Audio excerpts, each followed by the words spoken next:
প্রিয় শিক্ষার্থী বন্ধুরা, আশা করি সবাই ভালো আছেন, সুস্থ আছেন এবং নিরাপদে আছেন। আজকে আমরা আইন আদালত বা এমসিকিউ ফাউন্ডেশন নোটের দ্য স্পেসিফিক রিলিফ অ্যাক্ট পড়ছি। সুনির্দিষ্ট প্রতিকার আইন, এ আইনের পার্ট 3 আমার নোটের এই 12 থেকে 22 ধারা পর্যন্ত আলোচনা করব ইনশাল্লাহ। তো আমরা শুরু করছি দ্বিতীয় খণ্ড, দ্বিতীয় অধ্যায়, ধারা 12 থেকে 30 পর্যন্ত, যেটার পরিধি এবং যেই অধ্যায়ের নাম চুক্তির সুনির্দিষ্ট কার্য সম্পাদন বা চুক্তির সুনির্দিষ্ট বাস্তবায়ন, বা সংক্ষেপে চুক্তি প্রবলও বলা হয়, ইংরেজিতে স্পেসিফিক পারফরমেন্স। আমি অনেক সময় সংক্ষেপে এসপি বলে থাকি যেটাকে। প্রথমেই ধারা 12, যে সকল চুক্তি প্রবল বা চুক্তির সুনির্দিষ্ট কার্য সম্পাদন বা চুক্তি বাস্তবায়ন বা চুক্তি বলবৎযোগ্যকরণ বা বলবৎকরণ সম্ভব। এক কথায়, দুই বা ততোধিক পক্ষের মধ্যে চুক্তি হলো, কোনো পক্ষ যদি চুক্তি পালনে অস্বীকার করে বা চুক্তির কোনো শর্ত ভঙ্গ করে, তাহলে অপর পক্ষ আদালতের কাছে যাবে যে ওর অনার এই চুক্তি মানছে না, বাদী হিসেবে মামলা করবে। তো ওই চুক্তিগুলো বাস্তবায়ন করা সম্ভব কিনা, অর্থাৎ যদি বাদীর পক্ষে ডিক্রি দেওয়া হয় তাহলে সেটা বাস্তবায়নযোগ্য, আর যদি ডিক্রি দেওয়া না হয় তাহলে সেটা বাস্তবায়নযোগ্য নয়। তো 12 ধারা বলে যে কোন ধরনের চুক্তিগুলো বাস্তবায়ন করা সম্ভব, অর্থাৎ চুক্তি প্রবলের মামলা করলে ডিক্রি পাওয়া সম্ভব। Cases in which specific performance enforceable, 4টি ক্ষেত্রে চুক্তি সুনির্দিষ্ট কার্য সম্পাদন সম্ভব। আদালত মঞ্জুর করবেন, কি মঞ্জুর করবেন?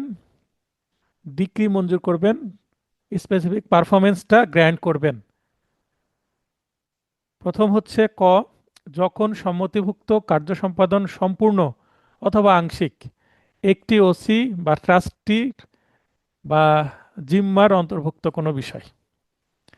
তার মানে আমরা গত ক্লাসে কিন্তু দেখেছিলাম 11তে, এবং সেটারও কিছুটা রিপিটেশন আছে, গত ক্লাসে একটু আমি হিন্ট দিয়েছিলাম। দেখবেন যদি ট্রাস্ট রিলেটেড কোনো ঝামেলা হয়, ট্রাস্ট রিলেটেড যদি কোনো চুক্তি কেউ অস্বীকার করে পালনে, তাহলে কিন্তু সেইটা চুক্তি প্রবল করতে অপরপক্ষকে, যে পক্ষ চুক্তি ভঙ্গ করছে, শর্ত পালন করছে না, চুক্তি অনুযায়ী অনুযায়ী কাজ করছেন না, সেই পক্ষকে আদালত বাধ্য করবেন চুক্তি পালনে। যখন সম্মতিভুক্ত কার্য সম্পাদন না করলে যে ক্ষতি হবে তার পরিমাণ নির্ণয়ের কোনো মানদণ্ড নেই। দেখেন কিওয়ার্ডগুলো আমি বোল্ড করে দিয়েছি, একটু গাঢ় করে দিয়েছি, প্লাস আন্ডারলাইন করে দিয়েছি। তো অনেক সময় ওই অংশটুকু দেখলে কিন্তু আপনি এমসিকিউ উত্তর করতে পারবেন। তাহলে প্রথমত হচ্ছে ট্রাস্ট রিলেটেড কোনো চুক্তি, দ্বিতীয়ত হচ্ছে এমন চুক্তি ভঙ্গ করলে চুক্তি যেভাবে লেখা আছে সেইভাবে শর্ত পালন করতেই হবে, না হলে শুধু টাকার অঙ্কে ক্ষতিপূরণ যদি দিতে চায় তাহলে কত টাকা ক্ষতিপূরণ দিব এই প্রশ্নের উত্তর পাওয়া যায় না, কারণ ক্ষতিপূরণ নির্ণয় করার জন্য কোনো মানদণ্ডই নাই। কারণ এমন একটা জিনিস যেটা ইমোশন বা অন্য কোনো বিষয়ের সাথে জড়িত, যেটা টাকা দিয়ে কেনা যাবে না। কারণ অনেক ব্যক্তি আছেন যাদের অঢেল টাকা আছে, তাদের কাছে টাকা দিয়ে সমাধান হবে না, বলবে আমার যেটা আছে সেটাই দরকার। যখন সম্মতিভুক্ত কাজটি এমন হয় যে তা সম্পাদন না করলে, অর্থাৎ চুক্তি পালন না করলে আর্থিক ক্ষতিপূরণের মাধ্যমে পর্যাপ্ত প্রতিকার লাভ করা যায় না। খতে বলা হচ্ছে মানদণ্ডই নেই, মানে কত টাকা দিব এটা বোঝাই যাচ্ছে না। গতের টাকা নির্ণয় করা যায়, মানদণ্ড আছে, কিন্তু বাদী যতটা এক্সপেক্ট করছে যে আমি এত টাকা পাবো, বিবাদী ততটা দিবে না। মানে এক পক্ষ বলছে আমাকে যদি 50 লক্ষ টাকা দেওয়া হয় তাহলে আমি ক্ষতিপূরণ নিয়ে সরে যাব, চুক্তিটাকে বাতিল হিসাবে আমরা মেনে নেব। আর বিবাদী বলছে না, আমি মাত্র 10 লক্ষ টাকা দিব। তাহলে কোথায় 10 লক্ষ আর কোথায় 50 লক্ষ?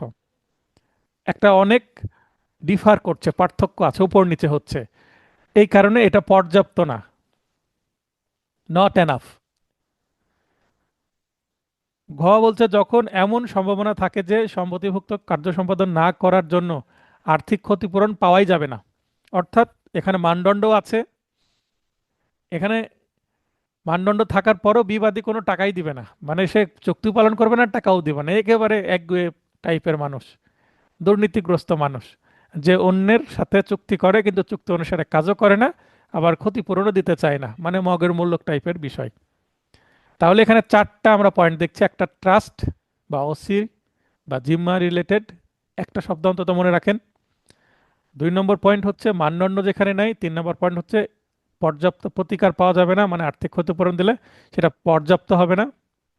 এবং 4 নম্বর হচ্ছে কোনো টাকাই পাওয়া যাবে না, মানে আর্থিক ক্ষতিপূরণও পাওয়া যাবে না। এই চারটা পয়েন্টের মধ্যে সামান্য সামান্য পার্থক্য আছে, বিশেষ করে খ, গ, ঘ কনফিউশন তৈরি করতে পারে। যদি বুঝতে না পারেন প্রশ্ন করবেন, আমি বুঝিয়ে দেব। তাহলে সাধারণ একটা নীতি হচ্ছে স্থাবর সম্পত্তি সম্পর্কিত চুক্তি সুনির্দিষ্টভাবে বলবৎযোগ্য। স্থাবর সম্পত্তি যেমন কোনো বাড়ি, কোনো পুকুর, এই ধরনের কোনো প্রপার্টি যদি হয়, কোনো জমি, তো এই জমিটা কেউ যদি কিনতে চায়, অপরপক্ষ চুক্তিবদ্ধ হলো, বায়না চুক্তি করলো, কিন্তু পরবর্তীতে যদি দিতে না চায়, তাহলে কিন্তু আদালত ওই বাড়িটা বা ওই জমিটা বা ওই পুকুরটা দিতে বাধ্য করতে পারেন। কারণ পুকুর একটা ইউনিক জিনিস, কারণ জমি তো বিকল্প খুব কমই হয় এই কারণে। অস্থাবর সম্পত্তি যেটা মুভেবল প্রপার্টি, যেমন মোবাইল ফোন, চাল ডাল গম, এই টাইপের কোনো কিছু যদি হয়, বা কার গাড়ি মোটরসাইকেল সম্পর্কিত চুক্তি সুনির্দিষ্টভাবে বলবৎযোগ্য নয়। তার মানে যেটা অ্যাভাইলেবল, পাওয়া যায় সহজে, মানে রেয়ার না, এই ধরনের যদি চুক্তি হয়, কেউ চাল দেখাচ্ছে 1 টন চাল কেনার জন্য চুক্তিবদ্ধ হয়েছে, কিছু অ্যাডভান্স করেছে, পরবর্তীতে সে আর সেই চাল সরবরাহ করতে পারছে না, সেক্ষেত্রে সে কি করবে? যে অ্যাডভান্স নিয়েছিল সেটা ফেরত দিবে। এখন সেটা ফেরতে যদি সন্তুষ্ট না হয় যিনি কিনতে চেয়েছিলেন, যে আপনি তো দিতে চেয়েছিলেন দেননি, এই কারণে আমি ক্ষতিগ্রস্ত হয়েছি অ্যাডভান্সটা দিয়ে, কারণ সেই অ্যাডভান্সটা দেওয়ার কারণে আমি অন্য জায়গায় চাল নিতে পারিনি, প্লাস এই টাকাটা হয়তো আমি লোন নিয়েছিলাম, আমার সুদ বেড়ে গেছে, কিন্তু আমি যথাসময়ে পেলে বিজনেস করে আমার প্রফিট হতো। তাহলে সে চাইতে পারে যে আমার এখানে ব্যাংকিং ইন্টারেস্ট বেড়ে গেছে, কারণ প্রতিটা ব্যবসায়ের সিসি লোন থাকে। তারপরে কি হবে? যে আমি প্রফিট করতাম সময় মতো চালটা বিক্রি করতে পারলে। তাহলে কি চাইতে পারেন? যে আমি 5 লক্ষ টাকা অ্যাডভান্স করেছিলাম, এর সাথে আমাকে আরো 2 লক্ষ টাকা দেওয়া হোক, তাহলে আমি সন্তুষ্ট হব। সেক্ষেত্রে আদালত একটা নেগোসিয়েশনের মাধ্যমে, একটা ক্ষতিপূরণের মাধ্যমে দিয়ে দিবে। তার মানে যে ব্যক্তি চাল দেওয়ার কথা ছিল চালই যে দিতে হবে এমন কোনো বিষয় না, চালের পরিবর্তে টাকা ফেরত দেবে এবং কিছু ক্ষতিপূরণেরও ব্যবস্থা অতিরিক্ত হিসাবে দিবে। আচ্ছা, এখানে হচ্ছে দুষ্প্রাপ্য ও স্বতন্ত্র ব্যতীত। দুষ্প্রাপ্য মানে কি? খুব রেয়ার আইটেম, যেগুলো কমই আছে, এই ধরনের বিষয় নিয়ে যদি চুক্তি হয়, যেমন কোনো অরিজিনাল পেন্টিং যদি হয়, যেমন মোনালিসা, তো এটা তো বিলিয়ন বিলিয়ন ডলারের একটা আইটেম, খুবই মূল্যবান একটা বস্তু। আমাদের একজন শিল্পী আছেন খুবই ফেমাস, জয়নুল আবেদিন, ওনারও কিছু রেয়ার চিত্র আছে যেগুলো অরিজিনাল, সেগুলো একবার বিক্রয়ের চুক্তি হলে সেটা কেউ যদি কিনতে চায়, তার আবেগের সাথে জড়িত হয়ে যেতে পারে, সে সেটা নিবেই, এই ধরনের একটা জেদ করতে পারে। আবার স্বতন্ত্র যদি কোনো বিষয়, স্বতন্ত্র বলতে ইউনিক, যেটা 1 পিসি আছে বা 2 পিসি আছে, খুব কম সংখ্যক আছে পৃথিবীতে, এগুলোকে স্বতন্ত্র বা রেয়ার বোঝায়। তো এই ধরনের জিনিস হলে মুভেবল প্রপার্টির ক্ষেত্রেও বা অস্থাবর প্রপার্টির ক্ষেত্রেও কিন্তু আদালত চুক্তি প্রবলের ডিক্রি দিবেন। প্রতিকার মঞ্জুর আদালতের বিবেচনামূলক ক্ষমতা, অর্থাৎ এই যে 12 ধারায় যে মামলা করা হয় চুক্তি প্রবলের, সেইটার ডিক্রি আদালত দিবে কিনা, সেটা 22 ধারার যে ক্ষমতা, ডিসক্রিশনারি পাওয়ার, এই পাওয়ার বলে আদালত দিবেন। তার মানে আদালতকে কনভিন্স করতে হবে, দিতেও পারে, নাও দিতে পারেন। কোর্ট ফি, মূল্যের আনুপাতিক বা অ্যাড ভ্যালোরেম কোর্ট ফি। 12 ধারায় চুক্তি প্রবলের মামলা করলে অ্যাড ভ্যালোরেম কোর্ট ফি দিতে হবে। অর্থাৎ চুক্তি অ্যাড ভ্যালোরেম কোর্ট ফি নির্ণয়ের নিয়ম কি? সংক্ষেপে বলে দিই, যদি মূল্য 1 লক্ষ টাকা হয় প্রপার্টির, তাহলে সেটা 2% কোর্ট ফি দিতে হবে। তাহলে 1 লক্ষ টাকা 2% মানে 2,000 টাকা, এবং এই 2,000 টাকার আবার 15% ভ্যাট দিতে হবে। এইভাবে যুক্ত হবে। তামাদির মেয়াদ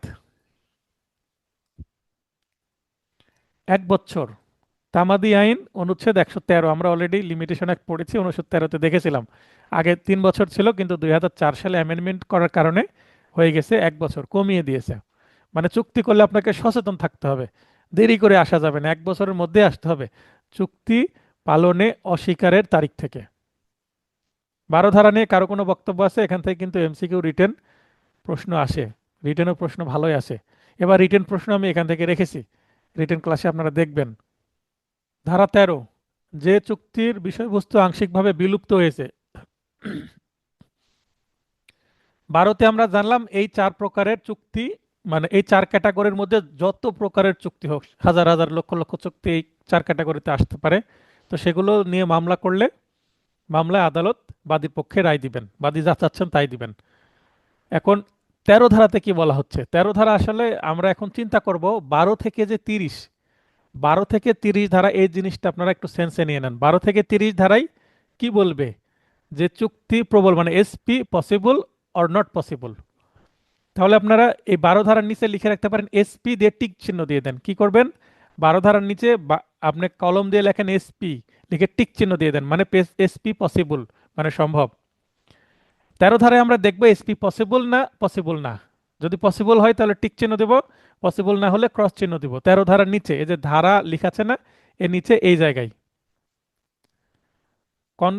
contract of which the subject has partially ceased to exist, মানে আংশিক বিলুপ্ত হয়ে গেছে।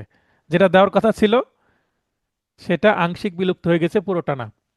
চুক্তি আইনে 56 ধারা বলে এমন চুক্তি বলবৎ করা সম্ভব না। চুক্তি আইন বলছে যে না, এটা হবে না, কারণ যেটা দেওয়ার কথা ছিল সেটা আংশিক যেহেতু বিলুপ্ত হয়েছে, ধ্বংস হয়ে গেছে, এটার সম্ভব না।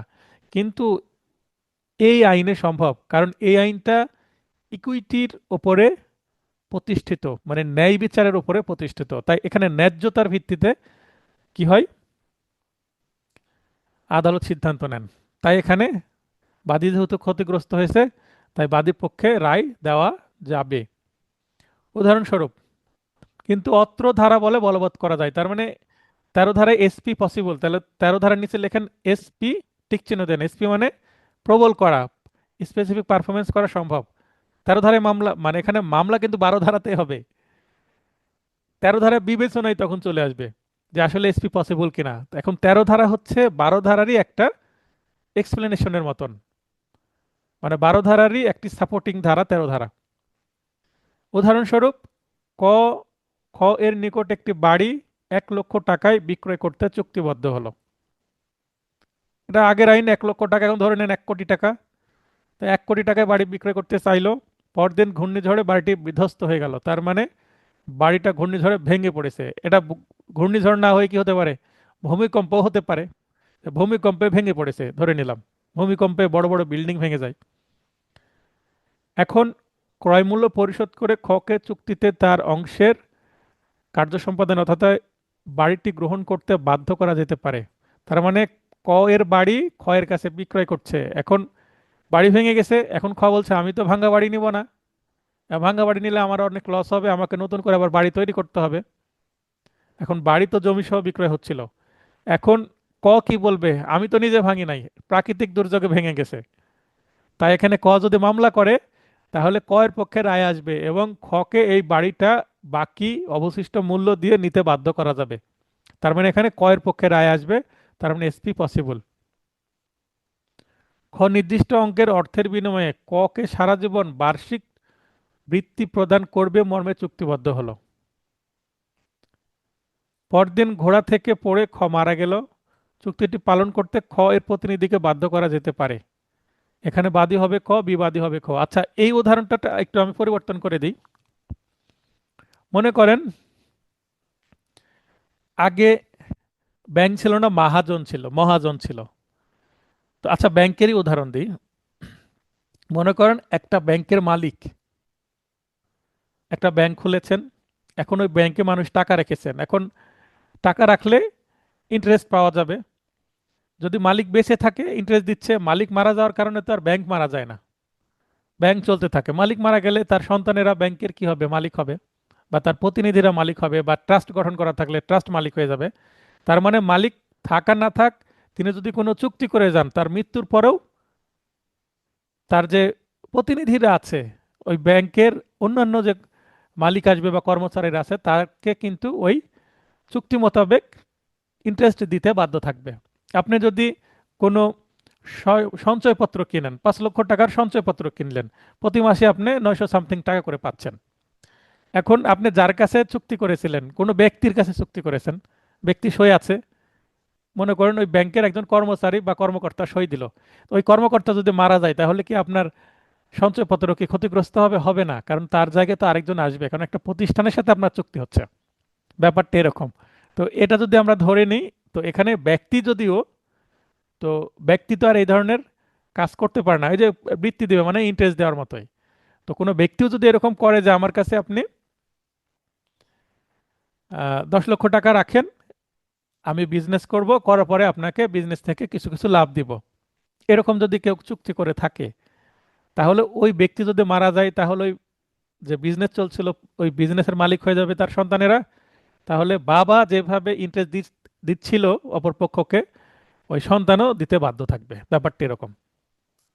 তার মানে বাবা মারা গেল বলতে চুক্তির এখানে পরদিন ঘোড়া থেকে পড়ে মারা গেল। এখন যিনি চুক্তি করেছিলেন তিনি মারা গেলেন এখানে।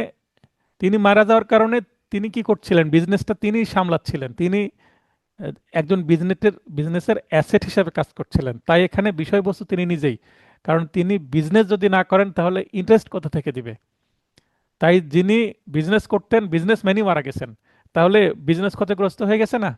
এখন এই অজুহাতে যদি ওই মিস্টার, মনে করেন যে যিনি মারা গেছেন তার সন্তানেরা এসে যদি বলে যে আমার বাবা তো মারা গেছে, উনি বিজনেস করতেন, আমরা তো করতাম না, ওনার সাথে চুক্তি আপনি ওনার সাথে বোঝেন, তো এটা তো সম্ভব না। মৃত ব্যক্তির সন্তানেরা এখানে সিভিল লাইবিলিটি নিতে নিতে বাধ্য। বাস্তবে দেখবেন কোনো ব্যক্তি মারা গেলে মুসলমানের ক্ষেত্রে আমরা দেখি যে জানাজার সময় তার সন্তানেরা বলে যে আমার বাবা বা মায়ের কাছে যদি আপনারা কোনো কিছু পেয়ে থাকেন তাহলে আমাদের বলবেন, আমরা পরিশোধ করব। তো ব্যাপারটা এরকমই।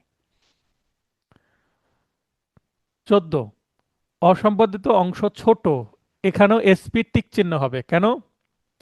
মনে করেন যে ক্ষতিপূরণ সাপেক্ষে অসম্পাদিত অংশের চুক্তি বলবৎ করা যেতে পারে। উদাহরণ যদি দেখি, ক খ এর নিকট 100 বিঘা জমি বিক্রয়ের জন্য চুক্তিবদ্ধ হলো, কিন্তু পরবর্তীতে দেখা গেল 98 বিঘা ক এর এবং অবশিষ্ট 2 বিঘা জমি অপর ব্যক্তির, যিনি বিক্রয় করতে অস্বীকার করলেন। আচ্ছা, যেটা বলছিলাম যে 100 বিঘা বিক্রয়ের কথা আছে, কিন্তু পরবর্তীতে দেখা যাচ্ছে যে না, 98 বিঘা সে তার, আর বাকিটা হয়তো বা তার ছোট ভাইয়ের বা অন্য কারো।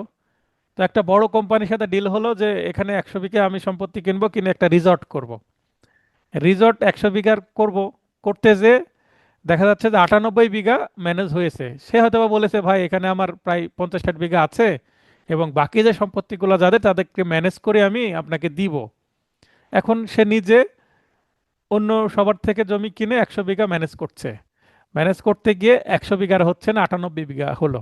এখন যে মূল বড় কোম্পানি সেখানে রিসর্ট করবে সে বলছে আমরা 100 বিঘাই নিব, 98 বিঘা নিব না। তার মানে যে বাইনা দিয়েছিল সেটা ফেরত চাচ্ছে, বা সে জমি নিব না বলছে। এখন যে জমি বিক্রয় করতে চেয়েছিল তার নিজের হয়তো বা 50 বিঘা ছিল, এবং বাকি যে অংশ সে আবার কিনেছে, তার মানে এই পার্টিকে 100 বিঘা সম্পত্তি দেওয়ার জন্য সে কিন্তু নিজে অনেক কষ্ট করেছে, ইনভেস্টমেন্ট করেছে। এখন পার্টি যদি মুখ ফিরে চলে যায় তাহলে তো এনার অনেক ক্ষতি হবে, অর্থ সম্পদ অনেক ক্ষতিগ্রস্ত হবেন। সেক্ষেত্রে বলা যেতে পারে যে আপনি রিসর্ট 100 বিঘাতে করলেও যেমন হতো, 98 বিঘাতে করলেও, 2 বিঘা কম জায়গাতে করলেও খুব একটা কি আসবে না, পার্থক্য আসবে না। অতএব 2 বিঘা ম্যানেজ করতে না পারলেও 98 বিঘাতে রিসর্ট করা যেতে পারে। যে প্রজেক্ট করবেন সেটা করেন, আদালত বলবে আপনি নেন, প্রয়োজনে 100 বিঘার জন্য যে দাম হয় সে 2 বিঘার যে দাম সেটা হিসাব করে মাইনাস করা হবে। এই হচ্ছে বক্তব্য। জমিসহ বাড়ি বিক্রয়ের চুক্তি করা হলো, পরবর্তীতে আসবাবপত্র পত্রের মূল্য নির্ধারণে উভয় পক্ষের মধ্যে সমস্যা হলো। বলা হচ্ছে যে বাড়ি আছে, পুরাতন বাড়ি বিক্রয় করে দিচ্ছে, তো বাড়ি এবং ভিতরে আসবাবপত্র সহ বিক্রয় করে দিবে না। এখন বাড়ির দাম হয়েছে, প্রথমে হয়তো বা বাড়ি বিক্রয়ের কথা ছিল, পরে আসবাবপত্র সহ যুক্ত হয়েছে, জমি সহ বাড়ি বিক্রয়। তাহলে জমি বিক্রয় হবে, বাড়ি বিক্রয় করবে। বাড়ি মানে অবকাঠামো, ওয়াল থাকবে, তারপরে এর ছাদ থাকবে, হয়তো বা ওয়ালের সাথে যে জানালা দরজা আছে সেগুলোও বিক্রয় হবে। এখন ভিতরের ফার্নিচার দিব কি দিব না এই নিয়ে কনফিউশন হয়তো বা প্রথম দিকে ছিল, বায়নার সময় সেটা ইনক্লুড করা হয়নি যে বাড়ির ভিতরে যে ফার্নিচারগুলো আছে চেয়ার টেবিল সোফা খাট এগুলো দিব কিনা বা এগুলো নিব কিনা এই বিষয়ে হয়তো বা বায়না নামার দলিলে উল্লেখ নেই প্রাথমিকভাবে। এখন পরবর্তীতে যে কিনবে সে তো বলবে যে ভাই আমি তো আপনাকে 5 লক্ষ টাকা দিচ্ছি, 5 লক্ষ টাকায় আমি সবই নিয়ে নেব, আমি আসবাবপত্রও নিব, বা 5 লক্ষ টাকা হোক আর 50 লক্ষ টাকা হোক অ্যামাউন্ট সেটা বিষয় না। এখন বাড়ি মালিক বলবে আমি তো আসবাবপত্র দিতে চাইনি, লেখা নাই। এখন যে কিনবে সে বলবে আমি বাড়ি এবং জমি কিনতে চাইছি, বাড়ির মধ্যে যা যা আছে সবই আমার, আপনারা শুধু মানুষগুলো বের হয়ে যান আর সব আমার, আর আপনার গায়ের পোশাকগুলো নিয়ে যান। এই ধরনের তাহলে কনফিউশন সৃষ্টি হবে। তো এই যে উভয় পক্ষের মধ্যে যে সমস্যা হচ্ছে, এখন শেষে যে সমস্যা কি হলো, যে বাড়ি কিনছিল সে বলবে যে আমি তাহলে কিনবই না, আপনার আমার টাকা ফেরত দেন। এখন যে বাড়ি বিক্রয় করছিল সে বলছে যে না আপনাকে কিনতেই হবে, আসবাবপত্র ছাড়াই কিনতে হবে। তাহলে এখানে দেখেন অসম্পাদিত অংশ ছোট, তাহলে অসম্পাদিত অংশ কি হচ্ছে, ওই আসবাবপত্র ফার্নিচার্স। তো ফার্নিচারগুলো বাদ দিয়ে কিন্তু বাড়ি নিতে বাধ্য করা যাবে কাকে, যিনি বাড়ি কিনছিলেন ক্রেতাকে। আদালত আসবাবপত্রের মূল্য নির্ধারণপূর্বক চুক্তিটির কার্য সম্পাদনের আদেশ দিতে পারেন, অর্থাৎ বাড়ির মূল্য নির্ধারণ করবে, করার পর আসবাবপত্রের তুলনায় জমিসহ বাড়ির মূল্য যেহেতু অনেক বেশি, আসবাবপত্রের জন্য হয়তো বা আরো 1 লক্ষ বা 2 লক্ষ টাকা অ্যাড হবে। তো ওই 2 লক্ষ টাকা বাড়তি যদি ক্রেতা দিতে চায় তাহলে বাড়ি প্লাস জমি প্লাস ফার্নিচার পাবে, আর বাড়তি 2 লক্ষ টাকা না দিলে ফার্নিচার বাদেই তাকে বাড়ি নিতে হবে, এবং যিনি বিক্রেতা, যিনি বাড়ি বিক্রয় করছিলেন তিনি আসবাবপত্র বের করে নেবেন। ঘটনা বোঝা যাচ্ছে কিনা? এটাকে বলা হচ্ছে যে অসম্পাদিত অংশ ছোট, তার মানে আনপারফর্মড ইজ স্মল, যে অংশটা আনপারফর্মড হচ্ছে মানে দেওয়া যাচ্ছে না সেটা ছোট হলে সম্ভব। তার মানে এটাও এসপি ঠিক, তার মানে 12, 13, 14 এই 3টা ধারাতেই এসপি সম্ভব, প্রবল করা সম্ভব।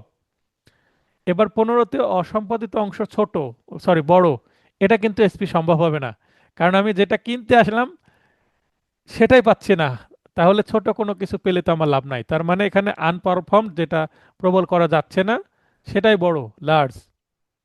সম্মতিক্রমে কার্য সম্পাদন সম্ভব হতে পারে, সাধারণত সম্ভব হয় না। মানে মেনে নিলে টাকা পয়সা কম বেশি চিন্তা ভাবনা করে যত বিক্রয় হওয়ার কথা ছিল সেটা না হয়ে যদি পরিবর্তিত হয়ে বিক্রয় হয়, তার মানে এখানে চুক্তিটা কি করতে হবে, কারেকশন করতে হবে, না হলে কিন্তু সম্ভব না। আমরা চুক্তি কারেকশন বা রেকটিফিকেশন 35 ধারার দিকে দেখব, তখন এই বিষয়টা আরো বুঝতে পারবেন। উদাহরণ পড়ি। ক ক্ষয়ের নিকট 100 বিঘা জমি বিক্রয়ের জন্য চুক্তিবদ্ধ হলো, কিন্তু পরবর্তীতে দেখা গেল 100 বিঘা ক এবং অবশিষ্ট, সরি 50 বিঘা ক এবং অবশিষ্ট 50 বিঘা অপর ব্যক্তি যিনি তা বিক্রয় করতে অস্বীকার করেন। তার মানে যে জমির উদাহরণ দেখলাম 98 আর 2, কোথায় 2 আর কোথায় 98, অনেক কম বেশি।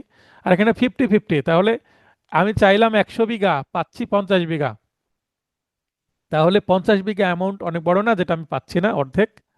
এই কারণে এটা আদালত কিন্তু দিবেন না, বাধ্য করা যাবে না, তার মানে ডিক্রি প্রদান করবেন না, এসপি নট পসিবল। তাহলে আপনারা এসপি লেখেন 15 ধারার নিচে, লিখে ক্রস চিহ্ন দিয়ে দেন, তাহলে মনে রাখতে সুবিধা হবে। প্রয়োজনে আপনারা কালার পেন ইউজ করেন, লাল কালি ব্যবহার করতে পারেন। ক ক্ষয়ের নিকট একটি উদ্যান সহ বাড়ি বিক্রয়ের জন্য চুক্তিবদ্ধ হলো। উদ্যান বলতে গার্ডেন বাগান আছে বাড়ির সাথে, অনেক সময় বাংলো বাড়ি এ ধরনের বাড়ি থাকে যেগুলোর সামনে বা পেছনে কি থাকে, গার্ডেন থাকে, অর্থাৎ বাড়ির আশেপাশে গার্ডেন থাকে যেটা বাড়িরই একটা অংশ। এখন পরবর্তীতে ক উদ্যান বিক্রয় করতে অস্বীকার করে, বলছে আমি বাড়ি জমি বিক্রয় করে দেবো কিন্তু এই উদ্যানটুকু রাখবো আমি, আমি আপনার কাছে বাড়ি বিক্রয় করতে চেয়েছি কিন্তু উদ্যান বিক্রয় করতে চাইনি, ওই যে ফার্নিচারের মতন। তো ফার্নিচার, বাড়ি এবং জমির দামের তুলনায় একটু নগণ্য বা স্মল আইটেম ফার্নিচার, কিন্তু একটা বাড়ির সাথে যদি উদ্যান থাকে তাহলে উদ্যানের মধ্যে জমি আছে না উদ্যানের নিচে, এবং উদ্যান কিন্তু একটা সুন্দর যদি ডুপ্লেক্স বাড়ি হয় বা বাংলো বাড়ি হয়, উদ্যান বা গার্ডেন, গার্ডেনটা কিন্তু বাড়ির একটা অ্যাস্থেটিক বিষয়, যেহেতু বাড়ির শোভাবর্ধনের জন্য উদ্যানটি একটি গুরুত্বপূর্ণ উপাদান। সেহেতু ক্রয়মূল্য পরিশোধ করে খকে চুক্তিতে তার অংশের কার্য সম্পাদনে অর্থাৎ উদ্যান ছাড়া বাড়ি গ্রহণ করতে বাধ্য করা যাবে না। আমি উদ্যান সহ বাড়ি চাচ্ছিলাম, এখন ক্রেতা বলছে যে আমি উদ্যান সহ নিব, বিক্রেতা বলছে আমি উদ্যান দিব না, তাহলে এই ডিল হবে না। যেহেতু ডিল হবে না, সেহেতু আদালতে বলবে সম্ভব না। যদি আপনি উদ্যান দেন তাহলে বিক্রয়টা হবে, না হলে হবে না। বাদী মামলা কে মামলা করবে? যিনি বাড়ির মালিক তিনি মামলা করবেন যে বাড়ি আমি বিক্রয় করব, সে নিচ্ছে না। তার মানে সে হয়তোবা অপরপক্ষকে ক্রেতাকে নিতে বাধ্য করছিলেন, তাই বিবাদী বরাবর মামলা করছেন ক্রেতার বিরুদ্ধে। এখানে হ্যাঁ স্যার, অসম্পাদিত বুঝতে পারছি। অসম্পাদিত অংশ হচ্ছে বড়। তার মানে বাড়ির মনে করেন বাড়ি 5 কাঠার উপরে আছে আর উদ্যান 2 কাঠার উপরে আছে, 7 কাঠায় বিক্রয় করার কথা ছিল। এখন যদি উদ্যান বাদ হয়ে যায় তাহলে সুন্দর গার্ডেনও পাচ্ছি না, যেখানে ফল ফুলের গাছ থাকতে পারে এবং সবজির গাছও থাকতে পারে, এবং মোট কথা হচ্ছে আরো 2 কাঠা জমিও বাদ চলে যাচ্ছে। এটা একটা বড় আইটেম না?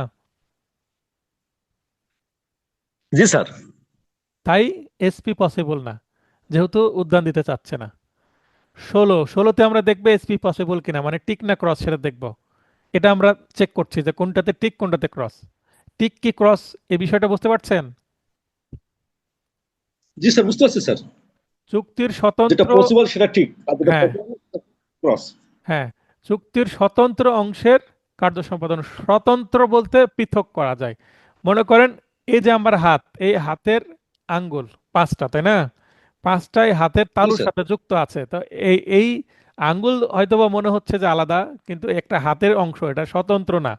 আঙ্গুল যদিও আলাদা আলাদা কিন্তু এটা হাতের অংশ। তার মানে একটা আঙ্গুল যদি কারো বাদ থাকে তাহলে এটা হাতটা অসমাপ্ত হয়ে যাবে, তাই না? জি স্যার। তো এখানে এখানে পৃথক যদি করা হয়, এটা উদাহরণটা ওইভাবে সেট হচ্ছে না, আমি অন্য একটা উদাহরণ দিই। মনে করেন যারা পাইকারি বিক্রয় করে কোনো প্রোডাক্ট, মনে করেন 12টা কলম আছে, 12টা কলম মিলে এক এক ডজন। তো আপনাকে এই কলমটা প্যাকেটটা কিনতে হলে 1 ডজনই কিনতে হবে পাইকারি দোকানে গেলে। এখন আপনি যদি বলেন আমাকে 2টা দেন আর আমি বাকি 10টা নিব না, তাহলে কিন্তু দিবে না। দিবে দিবে না কি? স্যার। দিবে না, কারণ উনি না। ওই প্যাকেটকেই ওই প্যাকেজ আকারে বিক্রয় করবে, যে আপনাকে নিলে পুরো প্যাকেটে নিতে হবে, এটার একটা একটা করে ভেঙে দিব না। তার মানে এটা স্বতন্ত্র করা যাচ্ছে না। কিন্তু আপনি যদি খুচরা জি স্যার। দোকানে যান, খুচরা দোকানে গেলে আপনি 10 টাকা দামের কলম একটা একটা করেও নিতে পারবেন ওই ডজন থেকে ভেঙে। তার মানে তখন সেটা কি হয়ে গেল? স্বতন্ত্র হয়ে গেল। বুঝতে পারছেন? শুদ্ধ হয়ে গেল। জি কারণ স্যার, এবার বুঝতে পারছি। এখন মনে করেন যে আমার এখানে হাতে দেখেন 5-6টা কলম আছে, এই কলম থেকে একটা কলম আলাদা করলে অন্য কলমের কি খুব একটা ক্ষতি হলো? না স্যার। ক্ষতি হলো না। তার মানে আলাদা করা যাচ্ছে। যেটা আলাদা করা যায় সেটাই স্বতন্ত্র, মানে আলাদা আলাদা সেল যদি করা যায়। বুঝতে পেরেছেন? বুঝতে পারছি স্যার। আর আলাদা সেল করা না গেলে সেটা স্বতন্ত্র নয়, এই হচ্ছে বিষয়। তাহলে দেখেন স্বতন্ত্র বা স্বাধীন বা আলাদা অংশের ক্ষেত্রে প্রযোজ্য হবে। যেমন ধারা 14, 15, 16 আংশিক অংশ বোঝাচ্ছে, সাধারণ নিয়মের কিন্তু এগুলো ব্যতিক্রম। সুতরাং এক্ষেত্রে শর্ত সাপেক্ষে চুক্তি বলবৎ করা যেতে পারে। তার মানে এখানে এসপি পসিবল যদি স্বতন্ত্র অংশ হয়, তাই না? আলাদা করা যাচ্ছে। তাহলে পাইকারি দোকানে জি গেলে স্যার। সেটা স্বতন্ত্র না বলে দিচ্ছে না, খুচরা দোকান ঠিকই দিচ্ছে দিচ্ছে না। আপনাকে, কারণ সেটা স্বতন্ত্র, আলাদা আলাদা বিক্রয় করছে। যেমন মনে করেন যে 2টা প্লট পাশাপাশি আছে, 2টা প্লট কি আছে? পাশাপাশি আছে, 2.5 কাঠা 2.5 কাঠা, 5 কাঠার একটা প্লট। 5 কাঠা এখন প্লট। 5 কাঠার মাঝখান দিয়ে যদি আমি ভাগ করি তাহলে 2.5 কাঠা 2.5 কাঠা 2টা প্লট হতেই পারে। 2.5 কাঠার একটা কিন্তু ভালো প্লট হয়, ভালো ভবন হবে, হবে জি না? স্যার। হবে। হবে। এখন কেউ যদি বলে যে আমি 5 কাঠাই নিব, তাহলে ওই মাঝখানের ওয়ালটা শুধু তুলে দিলেই 5 কাঠা হয়ে গেল। তার মানে এটা একসঙ্গে হতে পারে, আলাদাও হতে পারে। ঠিক আছে না কথা? সেপারেশন হতো। জি স্যার। এখন 5 কাঠার উপরে যদি একটা পুকুর থাকে, 5 কাঠার উপরে যদি একটা পুকুর থাকে, এই পুকুরটা যদি কেউ বিক্রয় করতে চায়, বলে যে আমি পুকুরের অর্ধেক বিক্রয় করব অর্ধেক বিক্রয় করব না, এটা কিন্তু পসিবল না। কারণ পুকুর কিন্তু না স্যার। স্বতন্ত্র করা যায় না, কারণ পুকুরের মাঝখান দিয়ে হয়তোবা কোনো ব্যারিয়ার দেওয়া সম্ভব না, যেটা ঝামেলাজনক, কারণ ছোট জিনিস এবং হয়তো ওটা ভরাট করারও পারমিশন দিবে না সরকার। আপনি সেটা নিলে পুকুর আকারে আপনাকে ব্যবহার করতে হবে, মাছ চাষ নিতে করতে হবে। হবে। আমি বোঝাতে পারলাম? তার মানে পুকুর মাঝখান দিয়ে বুঝতে ভাগ পারছি স্যার। করে আলাদা আলাদা সেল করা যাবে না, কিন্তু যাবে আপনি না। পুরোটা সেল করতে পারবেন। এই হচ্ছে বোঝাচ্ছে। 17, পূর্ববর্তী 3টি ধারা, তার মানে এখানে 14, 15 এবং 16-র কথা বলা হচ্ছে, অর্থাৎ কোথাও বড়, কোথাও ছোট, কোথাও স্বতন্ত্র কোথাও স্বতন্ত্র। ব্যতীত অন্য অন্য ক্ষেত্রে, অর্থাৎ হয় সম্পূর্ণ, অন্যথায় আংশিক নয়। তার মানে সম্পূর্ণ যদি দেওয়া হয় তাহলে নিব, নাহলে আংশিক নয়। ওই যে পুকুরের যে উদাহরণটা দিলাম আমি, পুরো পুকুর আপনি বুঝতে পারছি। কিনেন, অর্ধেক বিক্রয় করা হবে না, এই ব্যাপারটা এরকম। আবার আরেকটা উদাহরণ দিই, দেখবেন শীতকাল এখন চলছে, শীতকালে ডিম বিক্রয় হয় না, সিদ্ধ ডিম হয় স্যার। হয়। আর সিদ্ধ ডিম যদি কেউ বলে যে আমার কাছে দাম কত, তো বললো এটার দাম 20 টাকা, তো ভাই আমার কাছে 10 টাকা খুচরা আছে, আমাকে অর্ধেক দেওয়া যাবে? অর্ধেক দিন। তো অর্ধেক অনেক না স্যার। দোকানদারকে সেল করতে চাইবে, কারণ অর্ধেক সেল করলে সেটা আর বাকি অর্ধেক কে খাবে, তাই না? তাহলে আপনি অ- নিলে আপনাকে সম্পূর্ণ ডিমটি কিনতে হবে, আংশিক আপনাকে দেওয়া যাবে না। আবার কোনো কিছু ক্ষেত্রে কেটেও বিক্রয় হয় আংশিক, তাই না? তাহলে এখানে bar in other cases of specific performance of part of the contract, তার মানে যেখানে পার্ট বিক্রি করা হয়, তরমুজের দোকান, তরমুজের দোকানে দেখবেন যে কেটে বিক্রয় করে না সাধারণত, যারা পুরোটা বিক্রয় করে তারা। আবার কিছু কিছু ফ্রুট স্টল থাকে, মানে যেখানে খাবার কেটে কেটে বিক্রয় করে জুস আকারে, সেখানে আপনি চাইলেই স্লাইস আকারেও তরমুজ পেতে পারেন। তাই এটা বলা হচ্ছে হয় সম্পূর্ণ, অন্যথায় আংশিক নয়। তাহলে এখানেও কিন্তু এসপি পসিবল, টিক চিহ্ন দেন, আবার পসিবলও না, তার মানে আপনি এখানে টিক চিহ্নও দেন, আবার ক্রস চিহ্নও দেন, দুইটাই দেন 17-র নিচে। 18, ত্রুটিপূর্ণ সত্য সম্পন্ন বিক্রেতার বিরুদ্ধে ক্রেতার অধিকার। মনে করেন আমি একটা জমি বিক্রয় করব, জমি বিক্রয় করব যে আমি, কিন্তু ওই জমির মালিকানাতে আমার প্রবলেম আছে, মানে আমি প্রকৃত মালিক না, হয়তোবা আমি অন্য কারো কাছ থেকে লিজ নিয়ে থাকছি। যেমন আমি এই ফ্ল্যাটের উদাহরণ দিই, এই ফ্ল্যাটটাতে আমি ভাড়াটিয়া হিসেবে আছি। এখন এই ফ্ল্যাটটাকে আমি চাইলে বিক্রয় করতে পারবো আর অন্য কারো কাছে, দেখছে যে হ্যাঁ এই ফ্ল্যাটে আমি বসবাস করছি, অনেকে মনে করতে পারে এই ফ্ল্যাটের মালিক আমি, কিন্তু প্রকৃতপক্ষে এই ফ্ল্যাটের যেহেতু মালিক না, আমি চাইলে এই ফ্ল্যাটটা অন্য কারো কাছে বিক্রয় করতে পারবো না। এখন আমি যদি নিজেকে এই ফ্ল্যাটের মালিক তৈরি করে অন্য কারোর সাথে ডিল করে যে ভাই এটা 50 লক্ষ টাকা আমি বিক্রয় করব, এবং কেউ যদি আমাকে 5 লক্ষ টাকা অ্যাডভান্স দেয়, তাহলে এটা তো তার সাথে আমার প্রতারণা হয়ে যাচ্ছে। এবং আমি যেহেতু আলটিমেটলি এই ফ্ল্যাটটা তার কাছে বিক্রয় করতে পারবো না, সে কিন্তু আমার বিরুদ্ধে মামলা করতে পারবে এই 5 লক্ষ টাকা রিকভারি করার জন্য।